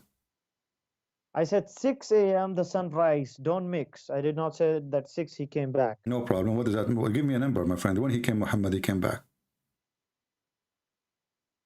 It can be even 1 a.m. in the night. Ah, so it's not. Yes. So it's not. You know, like it can. Guys, okay, I will go with you. It can be 1 a.m. in the morning. So Muhammad, he went. You see, I'm going with you, and you will see how whatever you try to fix it is going to be stupid. So now it's 1 a.m. in the morning. Muhammad, he came back at 1 a.m. in the morning. This is what you just said. Yeah, it can even be 1. Okay, okay. So what time Muhammad was in the seventh heaven? Based on 1 a.m. coming back. Anytime, maybe 8:30. Maybe 8:30 he was in the seventh heaven, took him 30 minutes? Yeah, it can even take him a single minute because it's God who took him. No, the one who took him, it wasn't God, it was Jibreel. And as you know, the Quran says that the angels take them 1,000 years of your time to go up to heaven. Yes, it does say that, but when God wants to do anything, he can do anything. No, it's not your God. No, that's not true. Because your God, he sent Jibreel with a donkey. He did not say, be here, and he was. Did he send a donkey? He did send, but it doesn't say at what time he went up, how that all. Did Muhammad pass by physical object and it was a physical trip? Yeah, of course it was a physical. So it was a physical. Okay, so as long as it's a physical and the angel take him 1,000 years to go, then Muhammad alone, that's along with the story or the story of Muhammad, and then Muhammad, he claimed that he went up to heaven and he came down before you claim that it's even 1 a.m. while his God come in every night at 1:30 a.m. to the lowest heaven. So when Allah was moving between heaven number 7 and heaven number 1 going down, Muhammad was going up, and then he came back, and still he cannot meet Allah. And the top of that, as long Muhammad he is using physical, as long Muhammad using physical object, he have a donkey. Is the donkey have the speed of light? When God wants. Okay, well, the donkey, his name is Al-Buraq. So what? What Buraq mean? So do you mean because he was Al-Buraq, so he God cannot do anything to him? No, I'm not saying anything. I'm saying the name Al-Buraq mean he is a thunder. So what? Okay, what is the speed of light? Can you measure the speed of light? How stupid. Yeah, there is a measurement of a speed of light, sure. So yeah, but and isn't it the angels made of light? The angel are made of nur, yeah, light. Light. So now we have the donkey, Mr. Donkey, made of light. Angels are made of light. And it take the angels 1,000 years to go up and to go down. So how your prophet took him few hours to go up and down, and you mentioned to me 1 o'clock maybe he came back. So he left at 8. He came back by 1. So it took him only 5 hours to go up and down. And then the angel, it says clearly in the Quran that it take them 1,000 years of your time in just to go in one way, which means to the angels to come back, it need 2,000 years. Yeah. Do you mean that God cannot do everything? Well, I mean, but your God, my friend, my friend, your God, he decide how long it take. It's not up to you. But, yeah, but God wanted at that time it to happen. Prove it. So Prove it that he wanted. If the angel is the one who accompany Muhammad, and then each time they go, they find a gate, and then they ask the gate to be open. Correct? Yes. So. And here you see another stupid part of the story. Is it true that Jibreel, he asked the gate to open the door, and the gate guard, he said to him, who are you? Don't keep jumping. Don't keep jumping. We are not jumping, so there's a delay in the time. So he arrived at the gate. Is it true that the gate did not open until they investigate who is behind the door? They ask Jibreel, who are you? And they ask him, who is with you? Okay. So the angels in Islam, do they knew? Can they see behind the door? What do you mean? If I am There, now, if Jibril is behind the door, can he see me? if Jibril, what are you saying? If Jibril, the angel in Islam, he is behind, I am inside my room, he is outside, can he see me? It depends. Yeah, if Allah wishes, yeah. What do you mean? Don't tell me, give me an answer. Can he see me or not? Depends is what I'm saying. This is not an answer. Depend is an answer of a loser. Either you say yes or no. If Allah wishes, yes. This is not a question. Can the angel see behind the door? Can't you understand that if Allah wishes, yes, he can This see? is not the question. I want to know if he wished or not. This is the question. So can they see? Can they see? Can the angel see behind the door? The question is, can the angel see through a barrier? Firstly, you're jumping. This wasn't the main question. The main question was... I'm going to show you that how all the story is stupid. So now Jibril is in the front of the door. The angels behind the door, the angels behind the doors, they could not recognize Jibril. Is that true? No. Open Surah Tahrim was Surah 66. It says that whatever God asked the angels to do, they do. So God asked them what? Okay, so God asked them to ask Jibril if he is Jibril. Who is he? God asked the angels to ask if anyone comes, who are they, and the questions. So you don't understand. Firstly, you don't know God, Islam. he asked the angels. Okay, I'm going with you. So God, he asked, your God Allah, he asked the angels to ask whoever come to the door, and they are asking. Yes. Okay, so the angel behind the door, they knew who is behind the door from the other side. That's a different question again. You keep jumping. No, I'm not jumping. Do they knew who is behind the door, or this is a stupid question? Because if Allah asked them, ask whoever behind the door is there, and they knew who is there, that's stupid God. Why he is asking them to ask if they knew already who is behind the door? So if they knew, then there is no need to ask. So you want to prove something stupid, and you believe in a God became a baby. We will see. We will go there. No problem. So listen, what happened. So the angels, they came down. The angels, now Muhammad, he arrived to the heaven, and then when he arrived to the first gate, he did not go through that fast. There's investigation. There's a checkpoint. They don't even open the door for him. And then hold on. So now Muhammad, when he arrived to the first heaven, they asked him the question, ask Jibril, who are you? Jibril, he said, I am Jibril. When Jibril, before they asked him, who are you? Is it true that Jibril, he said, open the door? Open the gate? Why you keep asking every silly question? Go ahead. Did he ask open the gate? Did he ask open the gate? Who? Jibril asked open the gate. Yeah, like he went to the first heaven, and of course he wants to pass through. Okay, so Jibril is the head of the angels in Islam, is it correct? Okay, so what? So now Jibril, he spoke to his soldiers, asked them to open the door, and then they could not. We don't say that. We don't say that, soldiers. Don't use these terms. He is the command over them. He is the command. So now he is not recognized by his soldiers. So what about his voice? So he said, open the gate, and then nobody behind the gate remember that this is Jibril. And who can get close to the gate of heaven anyway? It says, who is with you? Remember the hadith. Right. No, they ask who. No, not only they ask who is with you. He said, who are you? He said, I'm Jibril.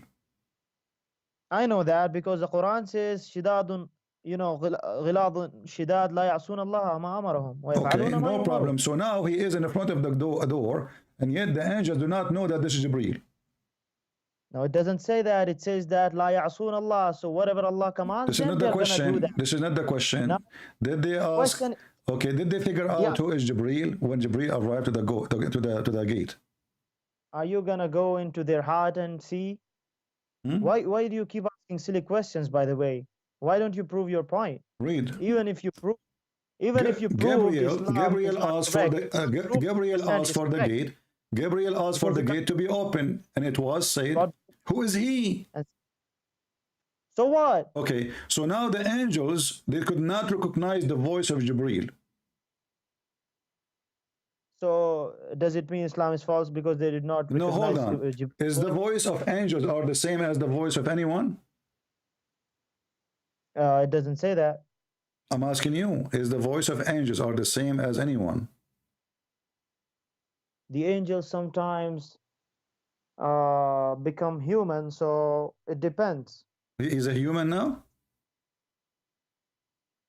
See, you keep hopping. That's the main thing in which you fail, because you keep Googling and you keep, hopping, because whenever you get a new point in Google, you keep hopping there. So hold You on, believe in a Mr. Google, you Mr. Google.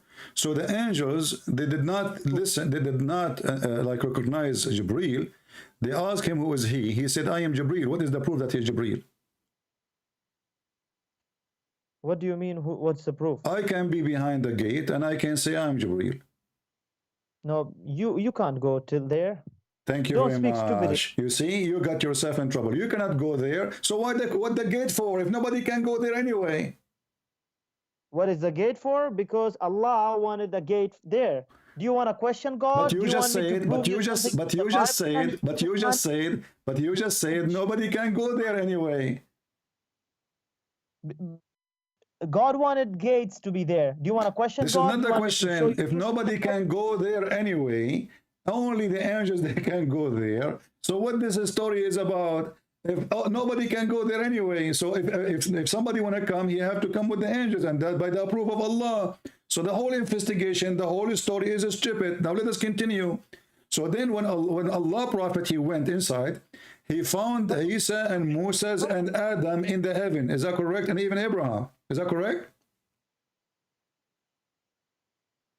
He did find them, but that's a different subject. Don't jump there. No, we are continuing to examine the lives of, because you are the one who mentioned the miracle of Muhammad. This is a miracle of Muhammad. So look at this. When he found Abraham, he found Adam, he found Moses. In Islam, Adam and Moses and Abraham, are they dead now or they are alive in heaven? What do you mean?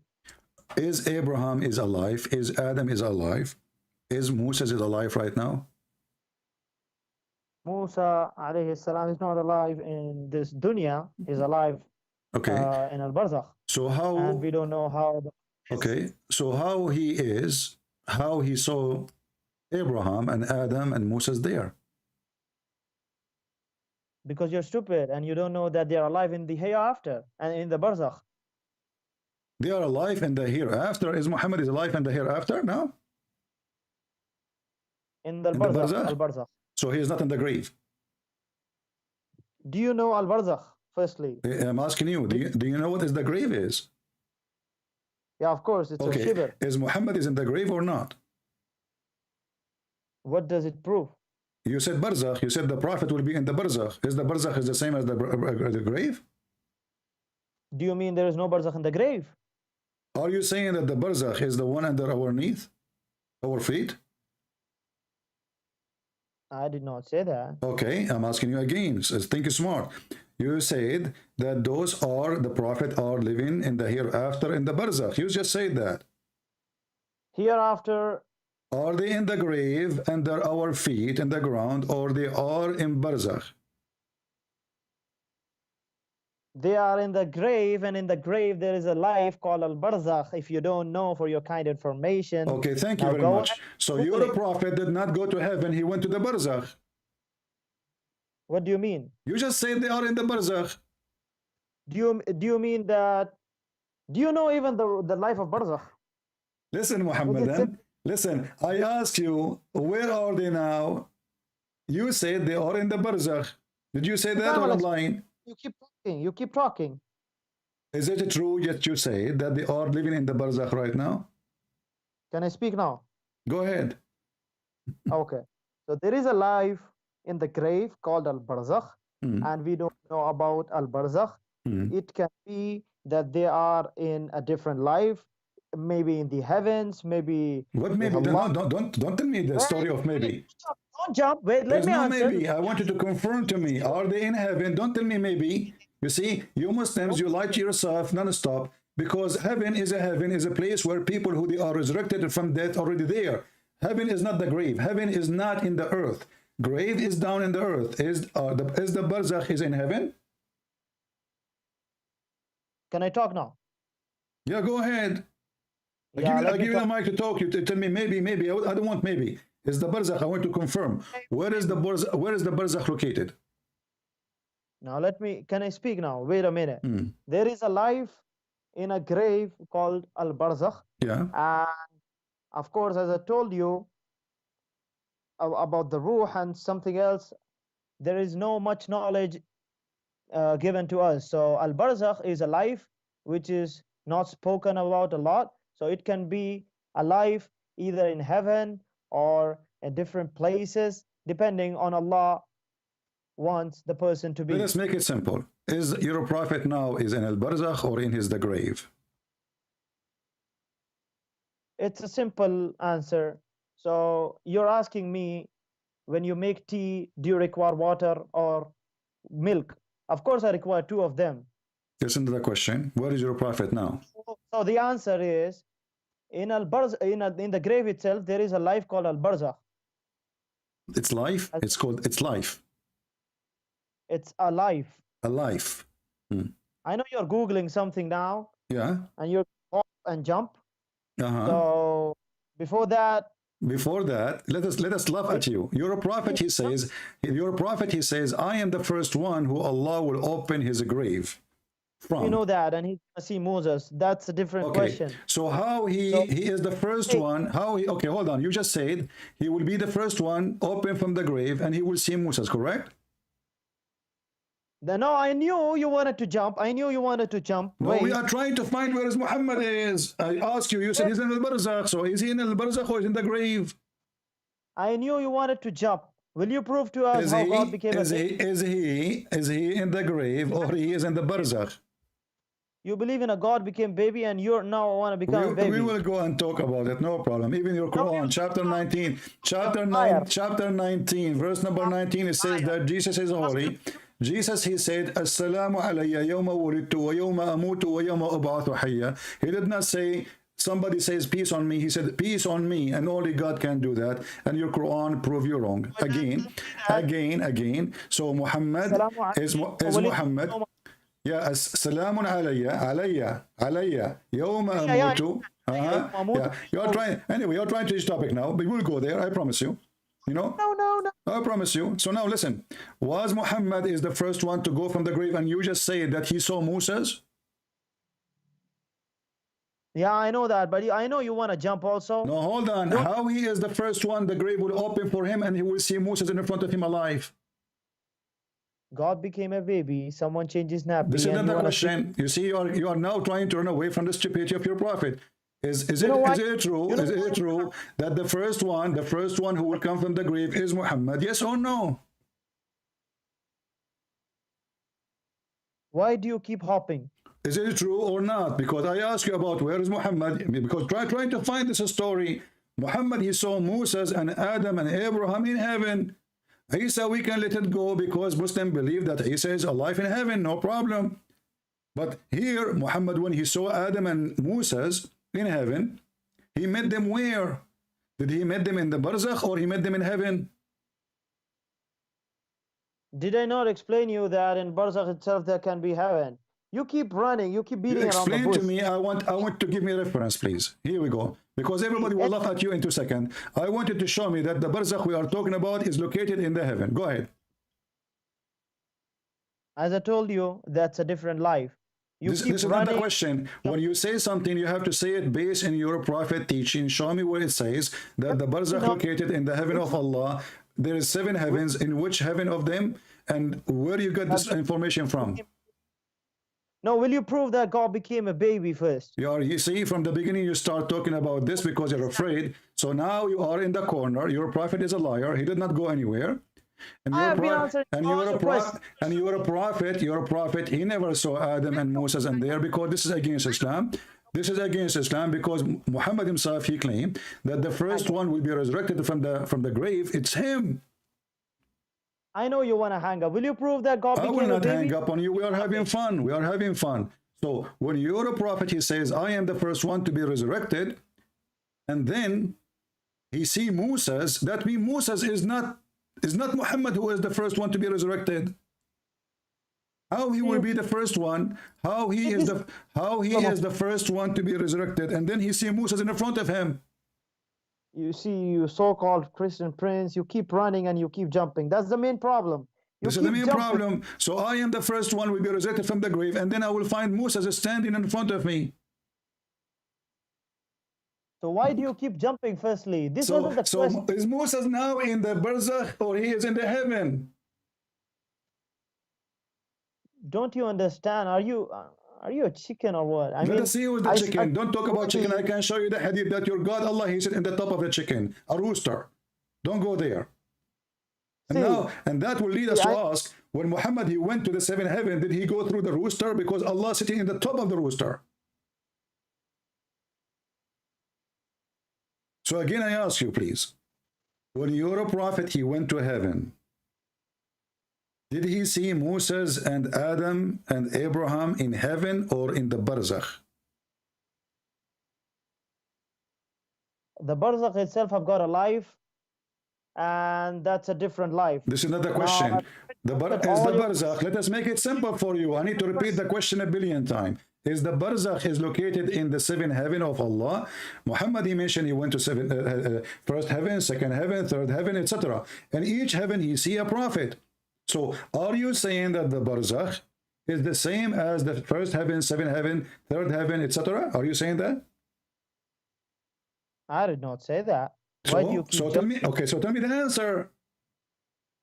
Is the barzakh the same as the first and the second and the third and the fourth and the fifth and the sixth and the seventh heaven? Okay, let me show you. You want to prove, right, that it doesn't I want the answer. Is, you see, you're trying to avoid the stupidity of your prophet. And the stupid thing you just said to me, you're in trouble. Is the barzakh, Mr. Barzakh, listen. Is the barzakh, is heaven number 1, heaven number 2, heaven number 3, heaven number 4, heaven number 5, heaven number 6, heaven number 7? Is it? Either you say yes, it is, or you say no. Okay, can I speak now? I'm repeating the question for the last 20 minutes and you never answer. Go ahead. Okay. Open chapter number 83. Now I'm giving a reference. Don't run away. Chapter 83. Go ahead. Okay. Open. And verse number 18 to 20. Okay. Read it. Go ahead. It says, Kalla inna kitab al-abrari lafi illiyin. No, indeed, the record. I'm gonna just read the English. Your Arabic is funny. I thought you speak Arabic. It turned to be no, you don't. Kalla inna kitab al-abrari lafi illiyin. Learn. Continue. You're stupid because I've read the same thing. No, and you're not. You're the one who made the mistake. Now read. Kalla inna kitab al-abrari. Anna kitab. Shaking your head. You're an Indian. You're no. Go ahead. Read. Okay, so. Okay. No, indeed, the record of the righteous is in Illiyin. And what can make you know what is Illiyun? Okay. What can make you know? What can make you know what is Illiyun? Yeah. It says it is the destination recorded in a register inscribed, which is witnessed by those brought near to Allah. Now, what is near to Allah? What? Tell me. What is near to Allah? Go ahead. The angels. Okay, angels, heaven, whatever. So no, don't tell me whatever. Okay, let us count them. No, let us count them. So angel, heaven, whatever. What is whatever? No, don't tell me whatever. Tell me what is whatever. Angels. Now we know. We heard from you. Angels, and you said heaven, and don't tell me whatever. If there's more, tell me the names. So let me tell you. The verse says, and what can they make you know what is Illiyun? It is the destination recorded in a register inscribed, which is witnessed by those brought near to Allah. So it is witnessed, but it doesn't say what is it. So it can be anything. It can be heavens, it can be it can be in al-barzakh, wherever, in al-jannah, Okay, in let us whatever Allah let wishes. us let us So laugh. wait, Let us just give laugh. me 1 minute. Let us Give me 1 laugh. minute. Let us laugh at what you just said. You said Give me 1 minute. kitabun marqum. No. Give me 1 minute. Okay, Give me go. 1 minute. I'm Okay, a go. comment. Okay, go. So it's near to that. Firstly, secondly, now I've answered your question. Will you answer that God became a baby? And you Someone don't changed his answer name. anything. Hold on, you are in big No. trouble now. Look what you just said. You just said what is al-kitab al-marqum, written record? What is that? I have answered your question. Will You you don't answer answer my anything. question? You gave me this verse. This verse will make you shish kebab again. You're just a stupid idiot. You just said to me that Allah, he have people next to him where he have his record. Did you confirm that? What do you mean? You said where Allah record is, there is people live next to him, and you are trying to imply that those are Adam and Abraham and Moses. I did not say that. You're stupid. I did not say that. So why you are quoting for me this verse, man? Why you are quoting this verse for me? I am telling that this verse says that the people, the righteous people, Yeah. the righteous people are in Illiyun. And what do you know about Illiyun? It says that it doesn't say where exactly it is. So that's why I'm telling you don't know where exactly it is. It can be heavens, it can be anywhere, whatever Allah wishes. Now I've answered your question. Will you believe? No, you will did you not answer answer. my question? Let us go and read the interpretation. Everybody will laugh at you. First of all, you idiot. This is about those people who will be rewarded. You are an idiot. This verse is about when you go to heaven. Is this verse about when you go to heaven after the judgment day, or when you are in the grave? You don't want to answer a single question? Listen, are you going to, is this is about people who they are in the grave? He hang up, the coward. He hang up.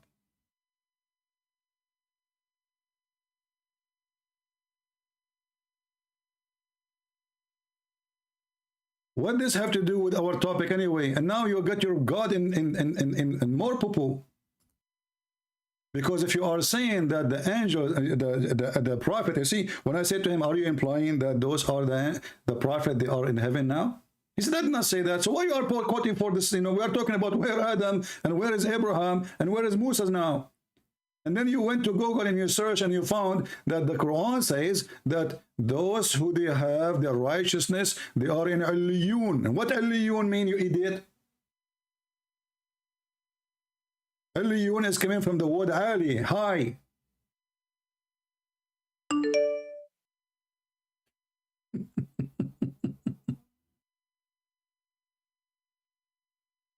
But this is for all the righteousness, and this is a promise after the judgment day.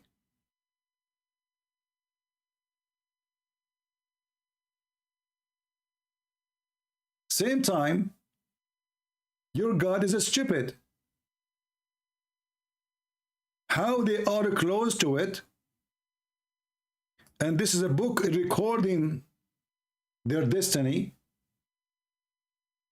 but other verses says nobody can see it.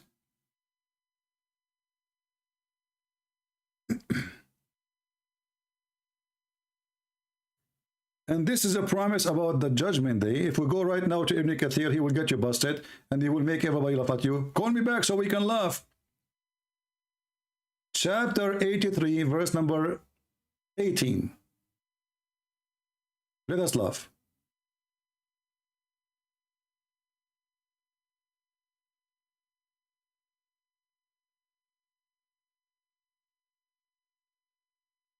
This is Ibn Kathir. It's not me. Don't tell me it's me who's saying that. It doesn't say that, it's me. When you just said that to me, you prove to me again that your God is an idiot.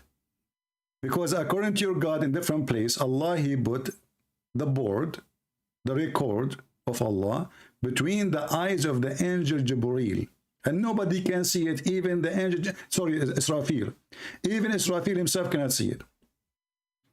And then when you say to me that there is people who live in next to the board, that is more stupid too.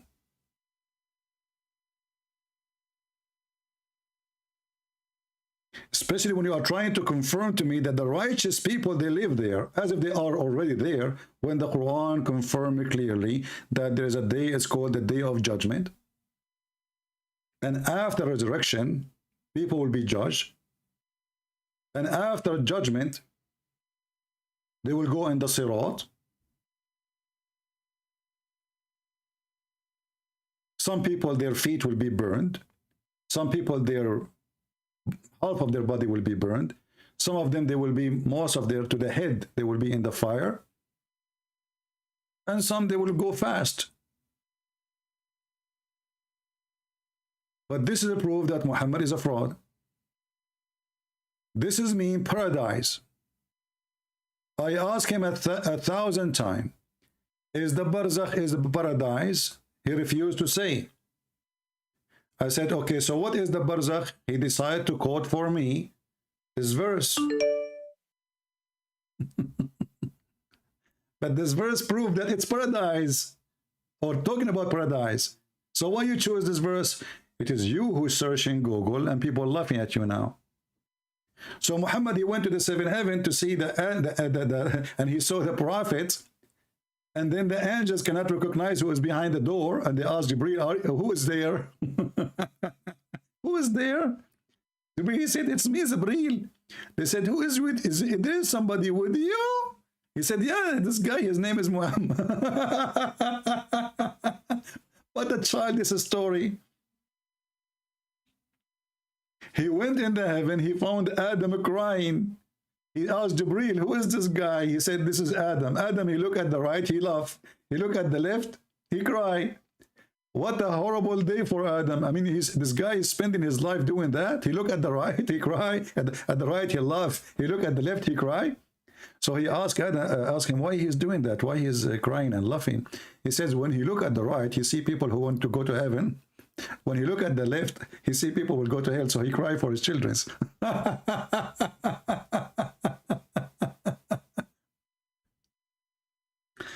Let us try to call him again, so we can laugh. And he hang up.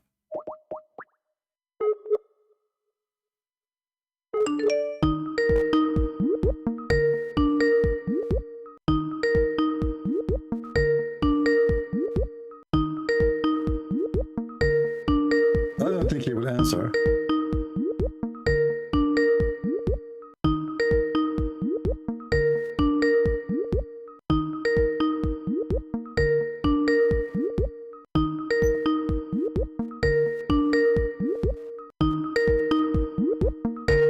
He won't answer, coward. Look, guys, I asked him, who is the one who the are close? He said, angels, heaven, etc. Whatever. I said, no, tell me what whatever is. Does it say here the angels?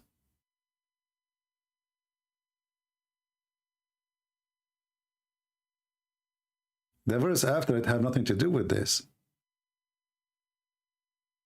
This is typical Quran, my friend. So Muhammad, he have a lot of miracles. And we find the second we start studying those miracles, we will find that they are shish kebab miracle. First of all, nobody saw him as usual. Yesterday, I have a big miracle. I went to the bathroom and I stayed there for an hour. Nobody saw me. Thank God. I mean, sorry, thank Allah. You don't want to see that. A miracle. A miracle or a poo-poo.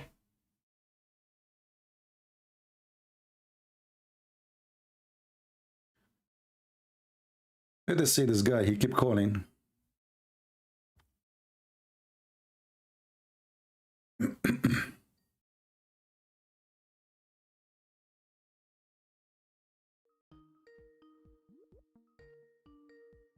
He's not answering. Well, I guess he don't want to talk. He said in the chat, Orthodox Jews, they say that Allah is the same God of the Christians and the Jews. My friend, we can refute you and refute the stupid Jew who said that to you if he is a Jew really. The Quran make it clear that the Jews, they make fun of Allah. If the Jews, they believe in Allah, then they will not make fun of Allah. The same as I'm doing right now. If I believe in Allah, I will never make fun of Allah. So the Jews, they said, Yadullahi maghlula. Who said that? the Jews. Which chapter? Chapter 5, verse number 64. Have you ever heard of somebody, he make fun of God and he believe in him? I never heard of such a one. So look what happened. We asked them how Muhammad is a prophet. He says Muhammad have miracles. Like what? He says the moon. He split the moon. I said, where it says he split the moon, or even Allah split the moon? Nowhere. Secondly, does it say that the judgment day is near? He ran away. He says, doesn't mean that the judgment day is going to be tomorrow. No problem, but this is 1400 years after. Is it that is a sign of the judgment day? Is it? And then he went to the miracle that Muhammad, he went to the, you know, when we mentioned to him that in chapter 17, it says Allah, he refrained from sending miracles. And this is a chapter sent way after all those chapters. Allah refrained. Actually, the verses where it says Allah refrained from sending miracle are proven again that Muhammad is stupid. Why? Isn't it the Muslim says that the Quran itself is a miracle? And this is why this potato, he hang up. When Allah, he says, we refrain from sending miracle, and supposedly the Quran is a miracle, that means Allah is stupid and he do not consider the Quran a miracle. Otherwise, why he say, we refrain from sending miracle if the Quran is a miracle?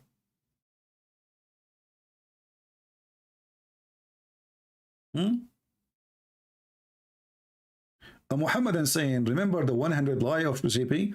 My friend, if I have 100 lie and none of you dare to call me and get me busted with one of them, that means you are the potato. Imagine there is a guy, he have 100 lie, but none of those potatoes, children of Muta, dare to call me and show me one of them. Do you see how strong the accusation is? As long as you have 100 lie, will call me. Show me. Let everybody see. What are you worried from? Coward.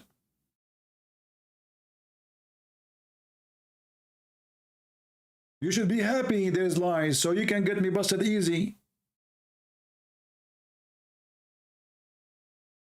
So what do? You speak to yourself. Here we go. I have my Skype open. Where is your shake? Where is your potatoes? Where is potato dawah? They are doing dawah, fooling people, sharing false taqiyya. Anyone who have lies, this is the easiest way actually. If a person isn't honest, it's hard to get him busted, brother. And as long as you are saying I have a lot of lies, hundreds of them, just call me. Choose one.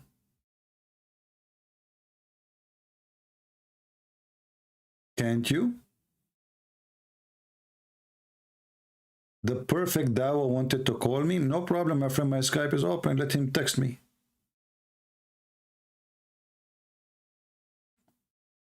Ask him to text me. Tell me what his name will be in Skype, and I will call him.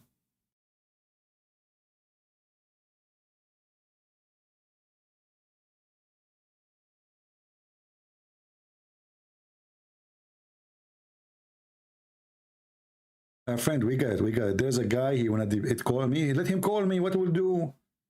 There's no need to repeat that 100 times. Shall we hug him? Anyone is welcome to call me. Text me first, I will call you. Very simple. There's no need to, this guy wanna call you, this guy wanna call you. Don't get so excited. If they are really truly they wanna call me, here we go. The same as those Abdul, they are calling me. He can call me too.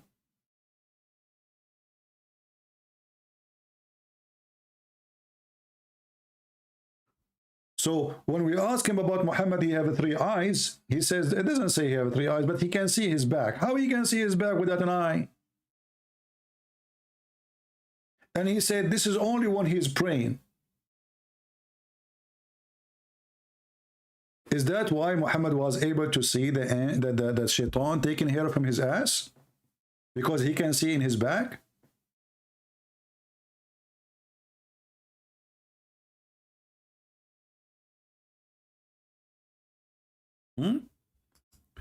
My friend, the one who's getting hurt is you. Because if there's 100 lie and still you Muslims cannot dare to call me, that's mean you are hurt and you need a lot of Vaseline. No Vaseline can help you. You can make videos as much as you want, but you don't dare. Those debate, people will download them, people will save them. I challenge you, all of you Muslims, to download the video. See, equal opportunity between me and your brother in Islam. And he was supposedly getting me busted. If you are proud about this conversation, I challenge all of you Muhammadan to download any conversation I have and put it in your website, in your channel. I challenge you.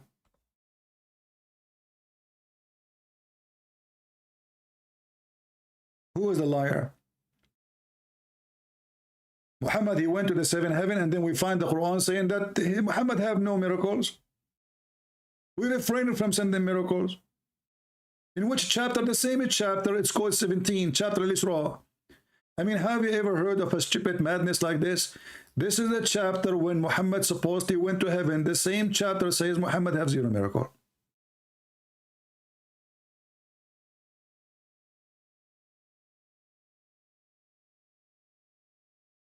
Is it true that Muslims, they can lie? Yeah, lying is part of Islam. It's a big rule in Islam. This is why Muhammad, he says you can lie in 3 cases: to your wife, the wife to her husband, the husband to his wife, and to your friends and to your enemy. So who's left?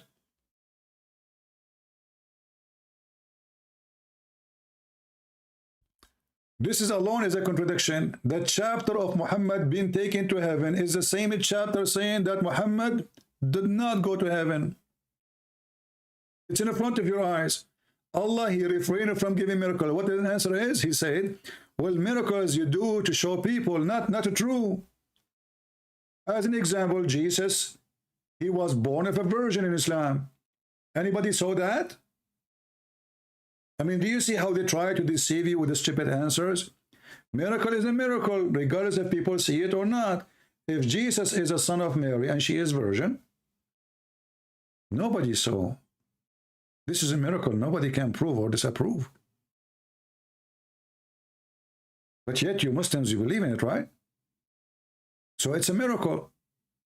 So when the Quran says that Allah, he sent Muhammad to heaven, in the same chapter he says we refrain from doing miracles. How stupid is that? Do we have any Muhammadan here? Who is a brave Muhammadan, have the courage and the knowledge? Your friend, he hung up Dawood Ali and he left.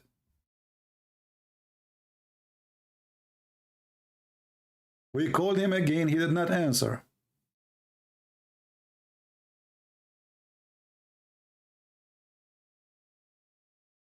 No happy ending for Abdul.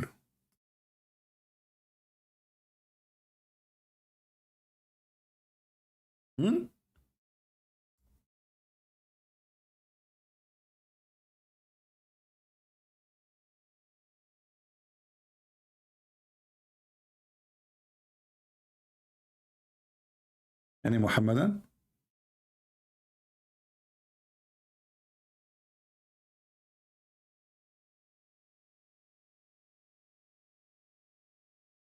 Somebody send me what definition of one eye in the back. My friend, what definition of one eye in the back? This is not a figure of speech. This guy, he claimed he can see them behind him. This is, we're not talking about figure of speech now. Don't give me your definition. This is not a figure of speech. Like somebody have, let us say, oh, he see things we did not notice. This is not about figure of speech. This is something really happened. Muhammad, he claimed that he can see in his back. So look what we discover. Muhammad, he never go to heaven. Not only that, when Muhammad, he went to heaven,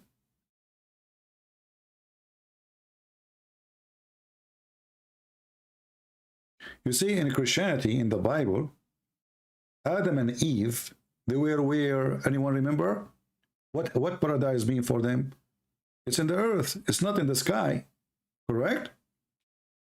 So when Muhammad, he claimed that heaven is in the sky, and he went there, and then we find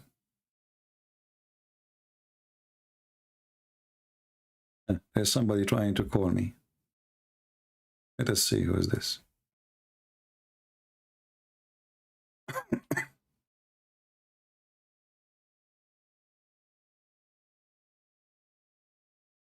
Call declined. So why you are trying to call me? I will call you one more time, or I will block you. Let us see. Hello? Yes, I hear you. Go ahead. Are you a Muslim? Yes. Your voice is very low. I cannot hear you. Can you hear me now? Okay, go ahead. What do you want to say to us? So I saw the title of your live Okay. is Why Allah Has 3 Eyes. Not Allah. We are talking about Muhammad. Okay. Where did you get that from? Oh, this is from the hadith. Muhammad, he says he can see his back. Which one? It's in front of you on the screen. And this is mentioned in Sahih Muslim too. Okay, and why is this a problem? That means Muhammad is not a human like us. He have 3 eyes, or maybe 4, maybe 6, maybe 7. Is he? Okay, and how is this disapproving Islam? We are not talking about this is disapproving Islam. This is telling us that Muhammad obviously is a fabricator, because in the Quran Muhammad, he said that I have no knowledge of anything, and anything cannot be seen and is unseen. I cannot tell you that I know the treasure of Allah, and I am not an angel. So if he is like us, then how come he can see in his back?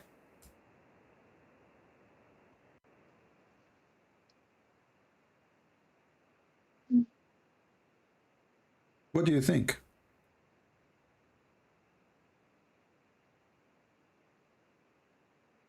Yeah, that's a good point. I don't know. Chapter 6, verse number 50 says, Allah said to Muhammad, tell them, I do not tell you with me the treasure of Allah, nor that I know the unseen. Well, unseen for us is anything we cannot see. Do we agree? Yes. Okay. If you are in my back, at least for me, at that moment, you are unseen. Okay. Okay. So how Muhammad, he claimed that he, in one chapter in the Quran, Allah saying to him, you are a normal person like everybody. I cannot tell you that I'm special. I cannot tell you I'm an angel. I cannot tell you that I know the unseen. I cannot tell you that I know anything. The only thing I know is that I is revealed to me by revelation or inspiration. And here there is a mistake in here. Did Muhammad receive inspiration, or he received revelation as a message by somebody? He received revelation. Revelation, which is message, right? A message from Jibreel, correct? Right. And Jibreel, he spoke to him by voice. Do you agree? Yes. So how Muhammad using the word inspiration? Well, maybe the translation is not the best. No, my friend, I speak Arabic. I don't know if you speak Arabic. It says here, إِلَّا مَا يُوحَى إِلَيْهِ. Yuha, coming from the word wahi, which means inspiration. Inspiration is somebody in my mind, inspire me. If somebody come to my door and knock at my door and he gave me a delivery, that is not inspiration. Do we agree? Yes. Okay. So Muhammad here again, he is contradicting himself, because either he inspired or he received revelation from his God through delivery. Both, it doesn't work.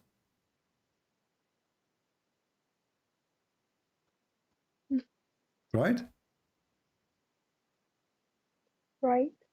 I mean, So what do you think? What do you think? Tell me your opinion, Maryam.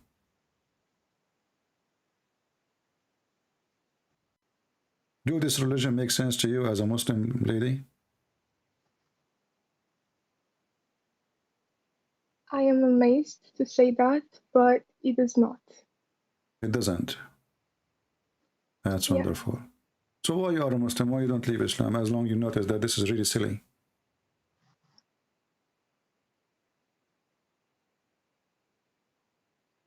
what if it's true? And Okay, did you hear the guy who called me before you, Mr. Dawood Ali? I heard the last part. Okay, when I told him, I was joking with him for sure. I told him I have my grandfather, he is 90 years old, and he died and he was holding a stick and he died standing for a year. He said, what's wrong with that? Do you really, Mariam, believe that this is really, and nobody noticed that he is dead, except when the termite, they ate his stick? What do you think about this story?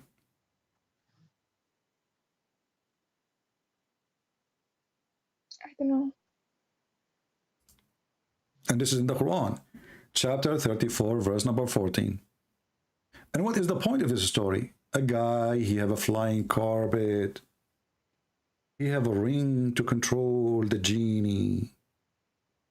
And then the shaitan, he come and he took his face and his look. Always Suleiman, when he go in the bathroom, he gave his ring to his wife. And then shaitan come in the shape of Suleiman, and he claimed that he was in the bathroom, and he asked the wife for the ring. She gave him the ring. He lost his kingdom. You watch cartoon, Mariam? No. But be honest with me, don't you think this is like a cartoon? Do you think really believe that the king, he controlled his kingdom by a ring? He go to the bathroom, then shaitan, he come in the look of the man, and he took the ring from the wife, and then he became the king because he got the ring. Did you watch the Ring, the Lord of the Ring movie? No. You did not? I didn't. You don't watch TV at all? No. Okay. Well, I don't watch TV when I was a kid because I always break it, you know. So my parents, they forbid me from sitting in the TV room because after 5 minutes it's going to be broken. I don't know why. But anyway, so what do you think about this story? Ring, controlling, and then the wives, they notice that this is not their husband because he is so good in bed.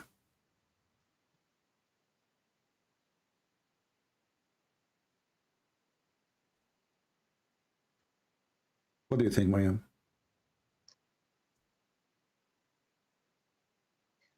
To be honest, it's quite stupid. I agree. It's a stupid story.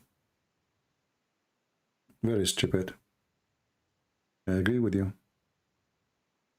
And as long you are saying this is a stupid story, I will show you more stupid story. When Muhammad, he said the majority of women, they will go to hell because they have deficiency in their mind. And they have deficiency in their religion. They ask him, what is our deficiency? He said, well, don't the Quran says one man is equal to 2 women as witnesses? He said, yes. He said, this is your deficiency in intelligence. And he said, isn't it true that when you have your menstruation, you don't pray or fast? He said, yes. He said, this is your deficiency in religion. Mariam, do you agree with Muhammad that you are, as a lady, you have deficiency in your brain?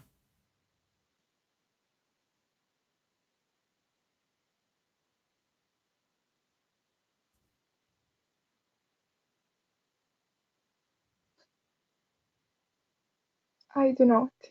But sometimes men are more logical than women because, women act more upon emotions. But men can get with emotion. If you make one woman wearing short skirt walk in the front of 10 men, not only half a brain will go, the whole brain will disappear. So this is not an excuse about emotion. Men can be infected and do stupid things when he get tempted, as an example. So where is the wisdom of the man? Where is the wise man? He got tempted, and he do the wrong thing. So if women, they have emotion, who said that men have no emotion?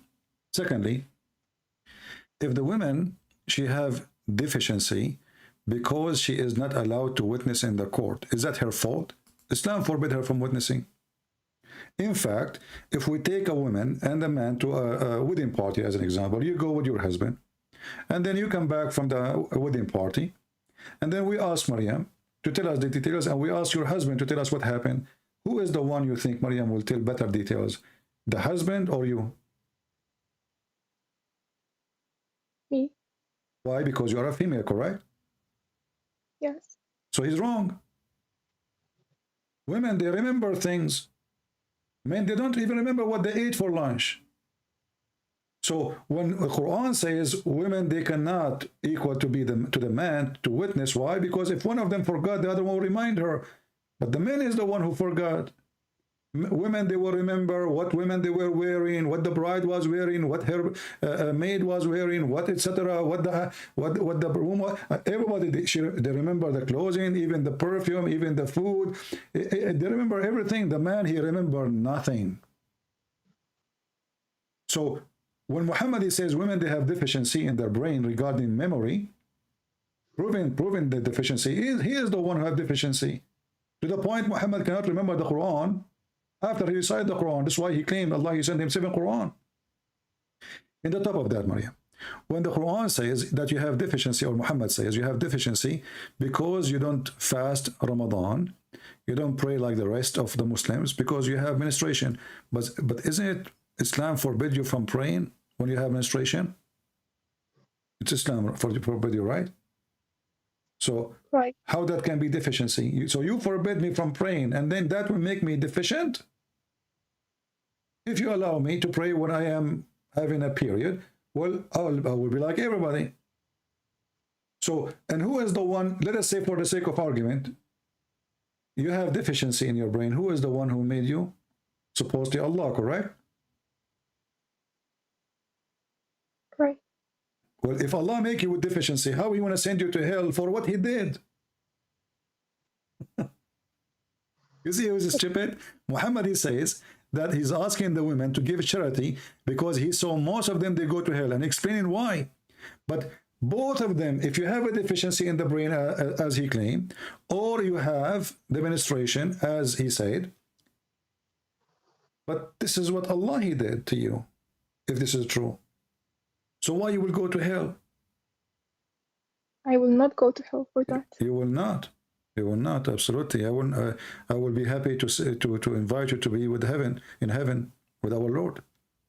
So, Maryam, do you want to be in this religion? If I am you, I will leave right away. This is garbage. You know, this is disrespect to your mother, my mother, your sister. You know, if the mother, because this is an attack on the mother, the women. If my mother, she have deficiency, as Muhammad said,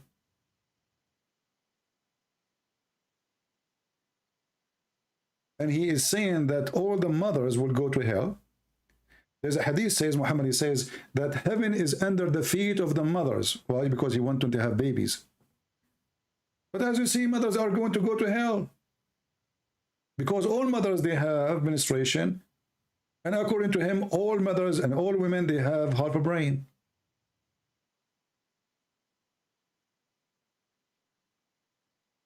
So why, Maryam, why you don't denounce Muhammad and say, I am out of Islam, my sister? What are you waiting for?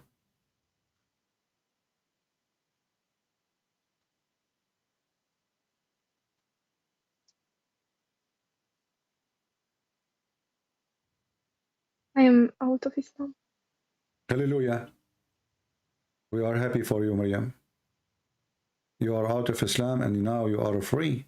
But let us make you more free. Let us make you fly with the angels.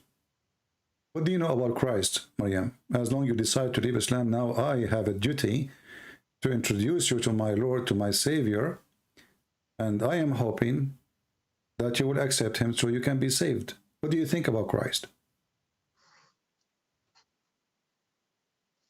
I think he was a prophet of God. Okay, he is a prophet of God.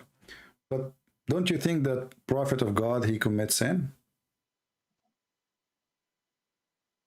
He commits sin, right? All of us, we are human, we commit sin, correct? Yes. But Jesus never commits sin.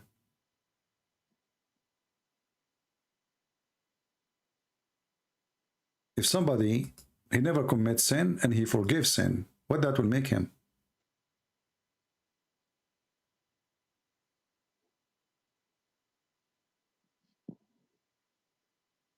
I don't know. That will make him God, because that will make you perfect. Perfection is a miracle, and Jesus is a miracle. When Jesus is born, his birth was a miracle, correct? Right. So God did miracles for us so we might believe. But why Jesus himself is the miracle? The Bible says that God is a miracle. Prophets, they do miracles. God, he gave them power to do miracles, or he did it for them. Jesus himself is the miracle. Not only he do miracle, he is the miracle. When Jesus said in book of John, who of you can point at me as a sinner? Who of you can prove me as a sinner? Nobody. When Jesus said to the Jews, after he said to a person, go and your sin is forgiven, the Jews in their mind, they say to themselves, who is this man who is forgiven sin? Only God can do that.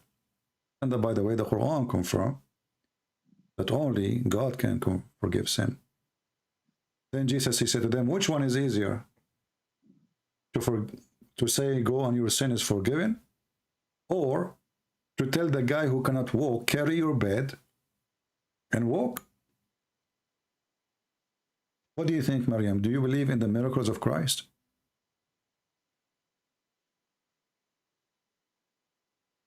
Well, to be Christian, I have to believe that Jesus is God, right? Yes. How can a human be God? Well, how come God not to be what he wants?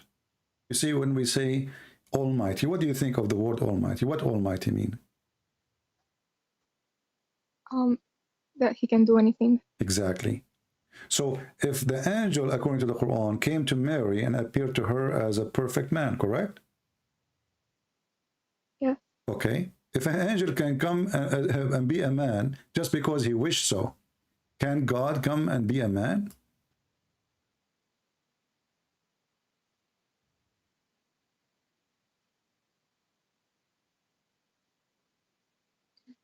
Yes. So there's no problem because we have God Almighty. God Almighty, there's no limitation of his power, and it doesn't affect him for being a human. Even the Quran in chapter 19, verse 19 says that Jesus is the Holy Son. The Muslim, they try to put him down, says, oh, he's born of a woman.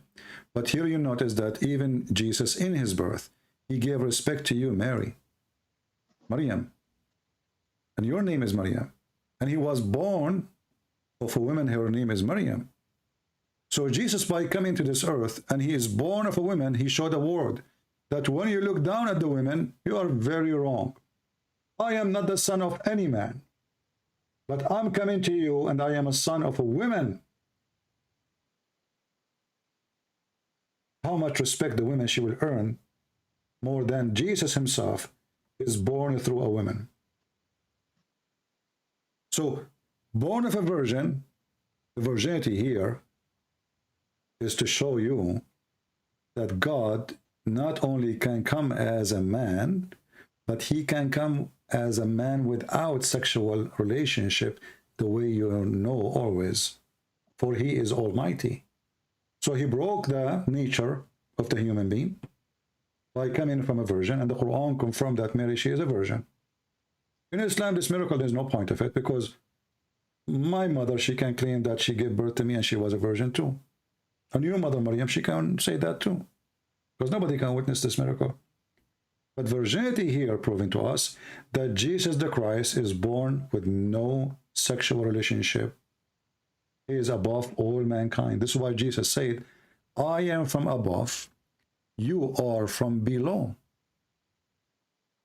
When he said, I am from above, He is not showing off that he like, okay, I am high, you are down. No. As you know that Jesus, he washed the feet of his disciple. When he said, I am from above, he is showing us who is he. And the funny, the Muslim, they say to us, where Jesus says, I am God, worship me. Well, all the Bible says so. So if you go to John chapter 8, Jesus said, you are from below. You are from beneath. I am from above. Jesus was confirming who is he and what he present. So when we believe, Maryam, in Jesus as God, we are believing in Almighty who can do everything. When Jesus here resurrected the person from death, the Quran says even he made it from the mother bird. So he's a creator. So what is left for Jesus not to do? He can resurrect you from death. He can create you from the mud. He created eyes to the blind man who cannot see. He did not give medication. He was not a doctor. He is not a physician. And he is not an engineer. When he controlled the nature, when he controlled the storms, when he feed the thousands, even the chapter in the Quran, there's a chapter called Chapter of Al-Ma'idah, the table. This is about Jesus, feeding thousands of people. So did we ask ourselves, why all those miracles, amazing, powerful miracles about Jesus? He can tell you even what you hide in your houses. What is missing for you, Maryam, to believe that Jesus is God? Is there anything missing?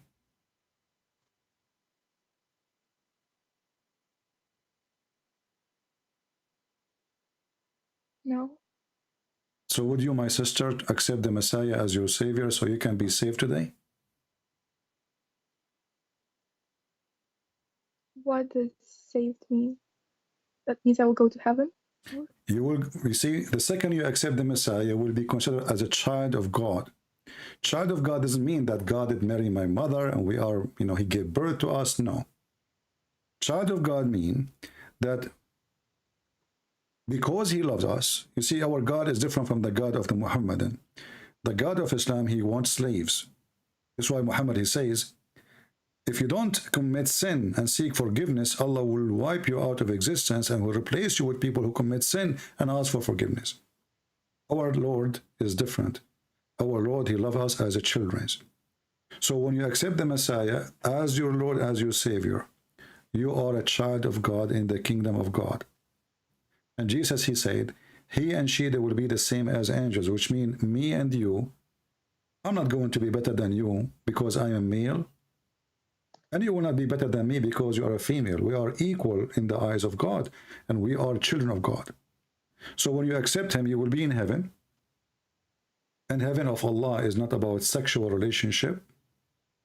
For God who created the joy of sex, he can give us a joy nobody can imagine. God who gave us the joy of tasting food, he can give us a joy nobody can imagine. So the heaven of God, our Lord, is way high from the human needs. He will free us from the needs. That's why he says they will be the same as angels, which means the first joy God will give you is to be free from any needs. Imagine, Maryam, you do not need to eat. You do not need to drink. You do not need to sleep. You do not need a doctor. You will not cry. You will be always enjoying life, and the life he will give you is different life. So when you say, I accept the Messiah, not only you accept the Messiah and you will go to heaven, you accept to be the same as the Messiah, holy. You accept to be a person who loves everybody. That's why Jesus says, love your enemy. So if you accept the Messiah, you accept that you will not be hateful. You will be always grateful and forgiving. For God loved the world, he sent his only begotten Son. So you need to fit with the Lord you want to believe in. You have to be loving the same as he loves you. But I think it's impossible to be perfect, to be always grateful, as you said. It's impossible, and I'm not saying I am perfect. We just said only Jesus is perfect. I'm not saying that he will be perfect. This is why the Bible says, be holy like your Father, which means it's a project you work in. So tomorrow should be better than yesterday. The day after should be better from the day before it. You will not be holy, and you are not perfect for a very simple reason. God did not make you perfect anyway. But because you work toward perfection, the Lord, he see it. He see that you're fighting your sin, fighting your guilt, trying to be the best you can as a better person. That's why God forgive us. Well, he forgive us because we do wrong, not because we are perfect. Correct? Right. A person who is perfect, he don't do wrong, or he do not need forgiveness. But because we are not, God forgive our sin, and the Messiah, he forgive your sin.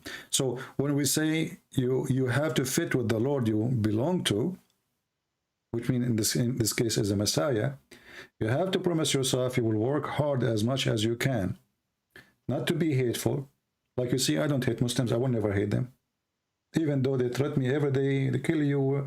I will never hate one, because the second I do, I am against my belief. I'm going down, not going up. The Lord, he said, from the fruits you shall know them. So what the Messiah is saying to you, that if you really follow me, then you will be the same as a good tree who give good fruits. And your salvation is based on your faith, not by the fruits. But the fruit is something will happen automatically because you are following the Messiah. So if you see somebody hungry, you feed him. Not because this will take you to heaven, no, but because you are following the Messiah. You have a heart. You have love. You feel for others. This is why the Messiah, he said, I was hungry and you fed me. I was a stranger and you took me in. I was sick and you visited me, etc. So they said to him, Lord, when we did that to you? He said, when you do it to my brothers, you did to me. So with the Messiah, Maryam, you are a new person. Your heart is different. And not only that, when you get married, the man, he should love you the same as Christ, he loved the church. So the Messiah is the only one who made the women, not only is born from a woman, he made the women equal to the church. The Messiah, he gave himself to the church, and he ordered us to give yourself to your wife. What does that mean? You are there to have a duty, not to take advantage. Not like the Quran says, beat them until they obey you. Women in Christianity, she obey her husband because she love him, and he will not force her to obey except by base of love. Because she love me, she obey me. And because I love her, I give myself to her. Not because I have muscles and she don't. Not because I spend money on her, as the Quran says, and she don't spend money on me. So with the Messiah, Maryam, you are safe from all the hell of Islam. First, you are going to be with the Lord in his heaven. Secondly, your life will change. Your value is back to normal. You are equal to everybody. Nobody will look down at you as a woman. You are the child of God.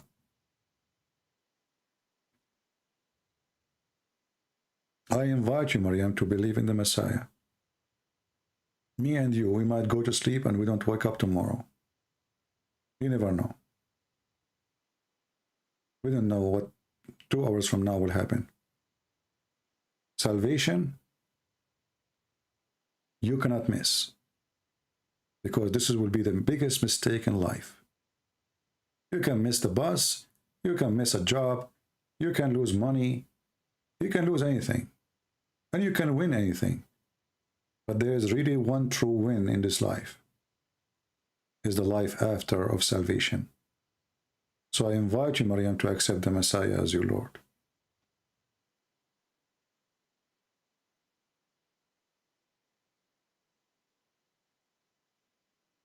I accept the Messiah as my Lord. I mean to that.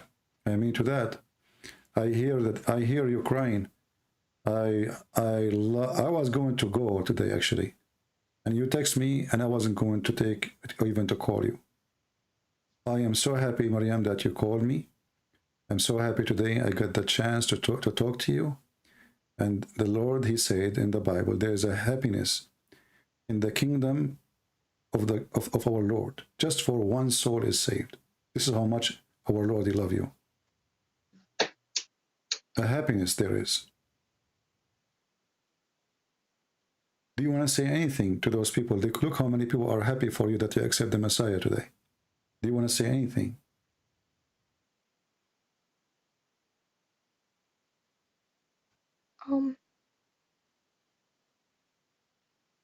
Thank you for sharing with me this truth about who God is. That's all I want to say. My sister, there's no thanks to me, thanks to the Lord, that he brought the child of God like you, a good-hearted person, back home. You are just back home today. And don't thank the man, thank the Lord. It is the Lord today who helped you to be here, who helped you to see, and it is him and only him who can save you. I'm nobody. We are happy for you, Maryam. If you have any question about the Bible or anything, I will be happy to answer you. I want you, maybe in private, you can tell me if there's some churches close to you, if you like to share where you live, so maybe I can find somebody to help you. However, you can download the Bible from the internet. And you can start reading the Bible, start from John, the Gospel of John.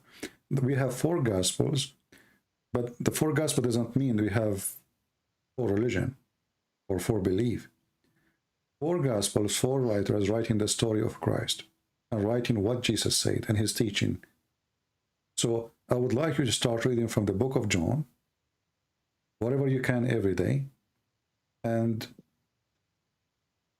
if you can go to a church close to you and ask them to help you to understand more the Bible and tell them about what happened to you, I'm sure they will be so glad and so happy to help you.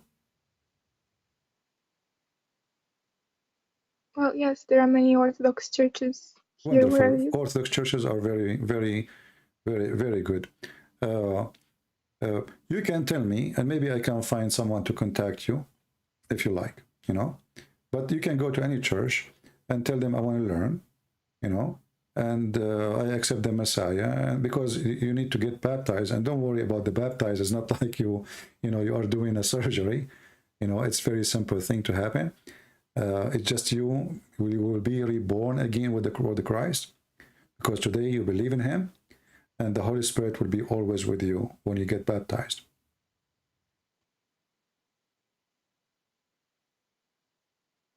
Do you have any question for me, Maryam? No.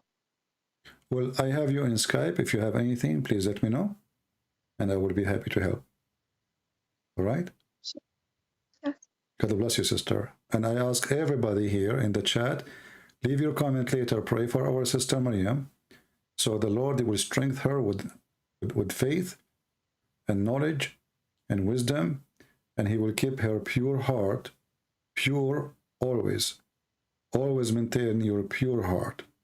And what brought you today to Christ is your pure heart. Remember, we are sinners, yes, but there is the decency in our heart is showing us where to go. And she just followed today her heart, and she accepted the Messiah. We are happy for you, Maryam. If you have any question for me, go ahead before you go.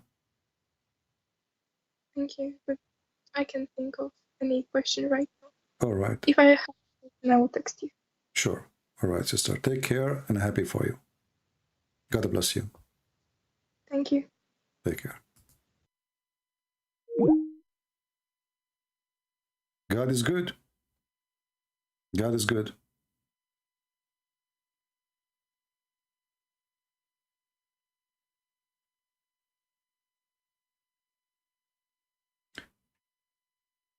This is why, like sometime, you work hard, you lose your voice, people scream at you. What I do is not really fun until you hear the voice of a person saying, I accept Christ. Otherwise, everything is not fun. But when you hear that voice, and I heard it already for thousands and thousands of times, that is different level of happiness. You cannot explain it, but you feel it. We pray to our friend Dawood, the one who called me before her, to see the truth, that he is defending somebody nobody can defend.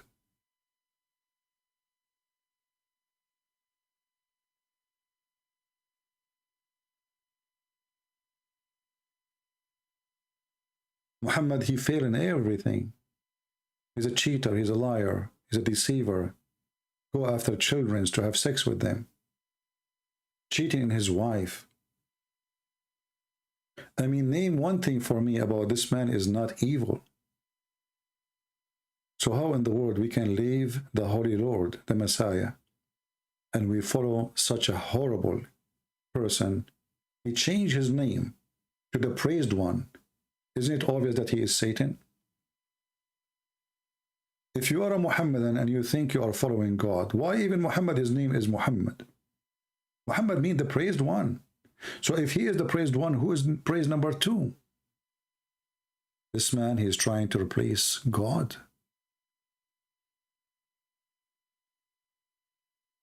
And he will be punished. And already he is punished for what he did. And more to come.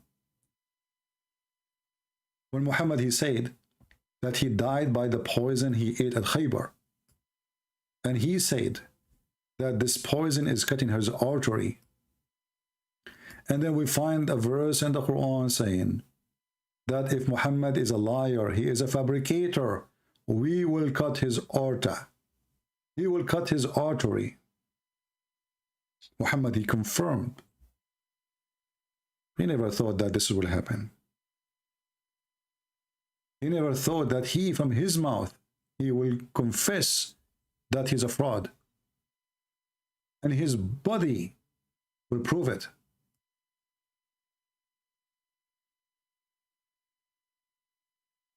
If Muhammad is lying, I'm going to cut his artery. And Muhammad, exactly, this is how he died.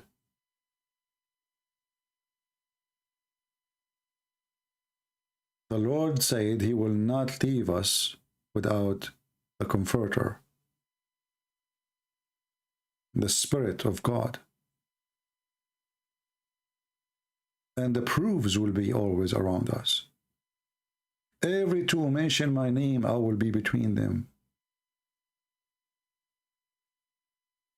He witnessed with us, and we witnessed to him. And today he witnessed for our sister Maryam that she is saved. Please pray for her. Keep her in your prayer, and her family too. And we hope that her family, and she will love her family more, because now you are a Christian. You look at family in a different way. If she is married, she will look at her husband in a different way. If she have children, she don't see them mujahideen who want to go and kill and die. She will see them as little angels who they are gift of God, who love everybody. If she see a dog, she will not be disgusted because dog is the devil, as Muhammad he said. Superstition man. If she see a black dog, she will not think that he is Satan, which is very silly.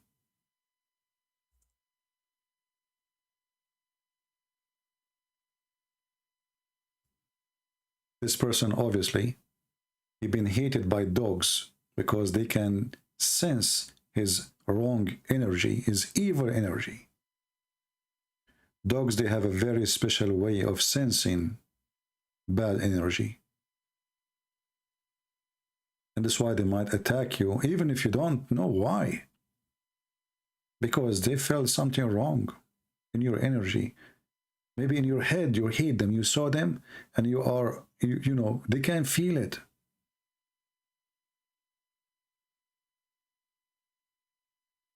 But dogs are dogs. And actually, one of the gifts God he gave us is those animals around us who deserve us.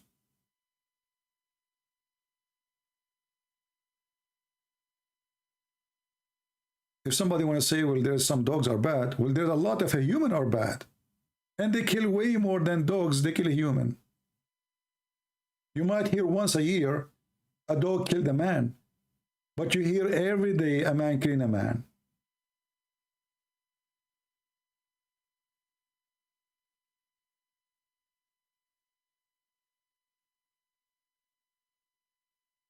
With the Messiah, we love everybody. And we are not going to be superstitious, and we are going to be stupid. I want to say thank you guys for being here. I hope today we have a good time together. Don't forget to put some comment in the comment section. Most of you, you don't care, sadly. You watch as if you saw nothing. You hear as if you heard nothing. If you are such a person who hear nothing, see nothing, no matter what you hear, well, I feel sorry for you. You are living like a concrete. Nothing move you. Nothing touch you. And then you need to ask yourself, are you really alive? Or you are just a dead person, eat and drink, waiting for the time to come, to go. Thank you very much for being here. May the Lord bless you all. And until we see you soon again, Christ is Lord, and Maryam is saved today. Happiness in the kingdom of our Father is happening now for her salvation. God bless, and see you soon again. Take care.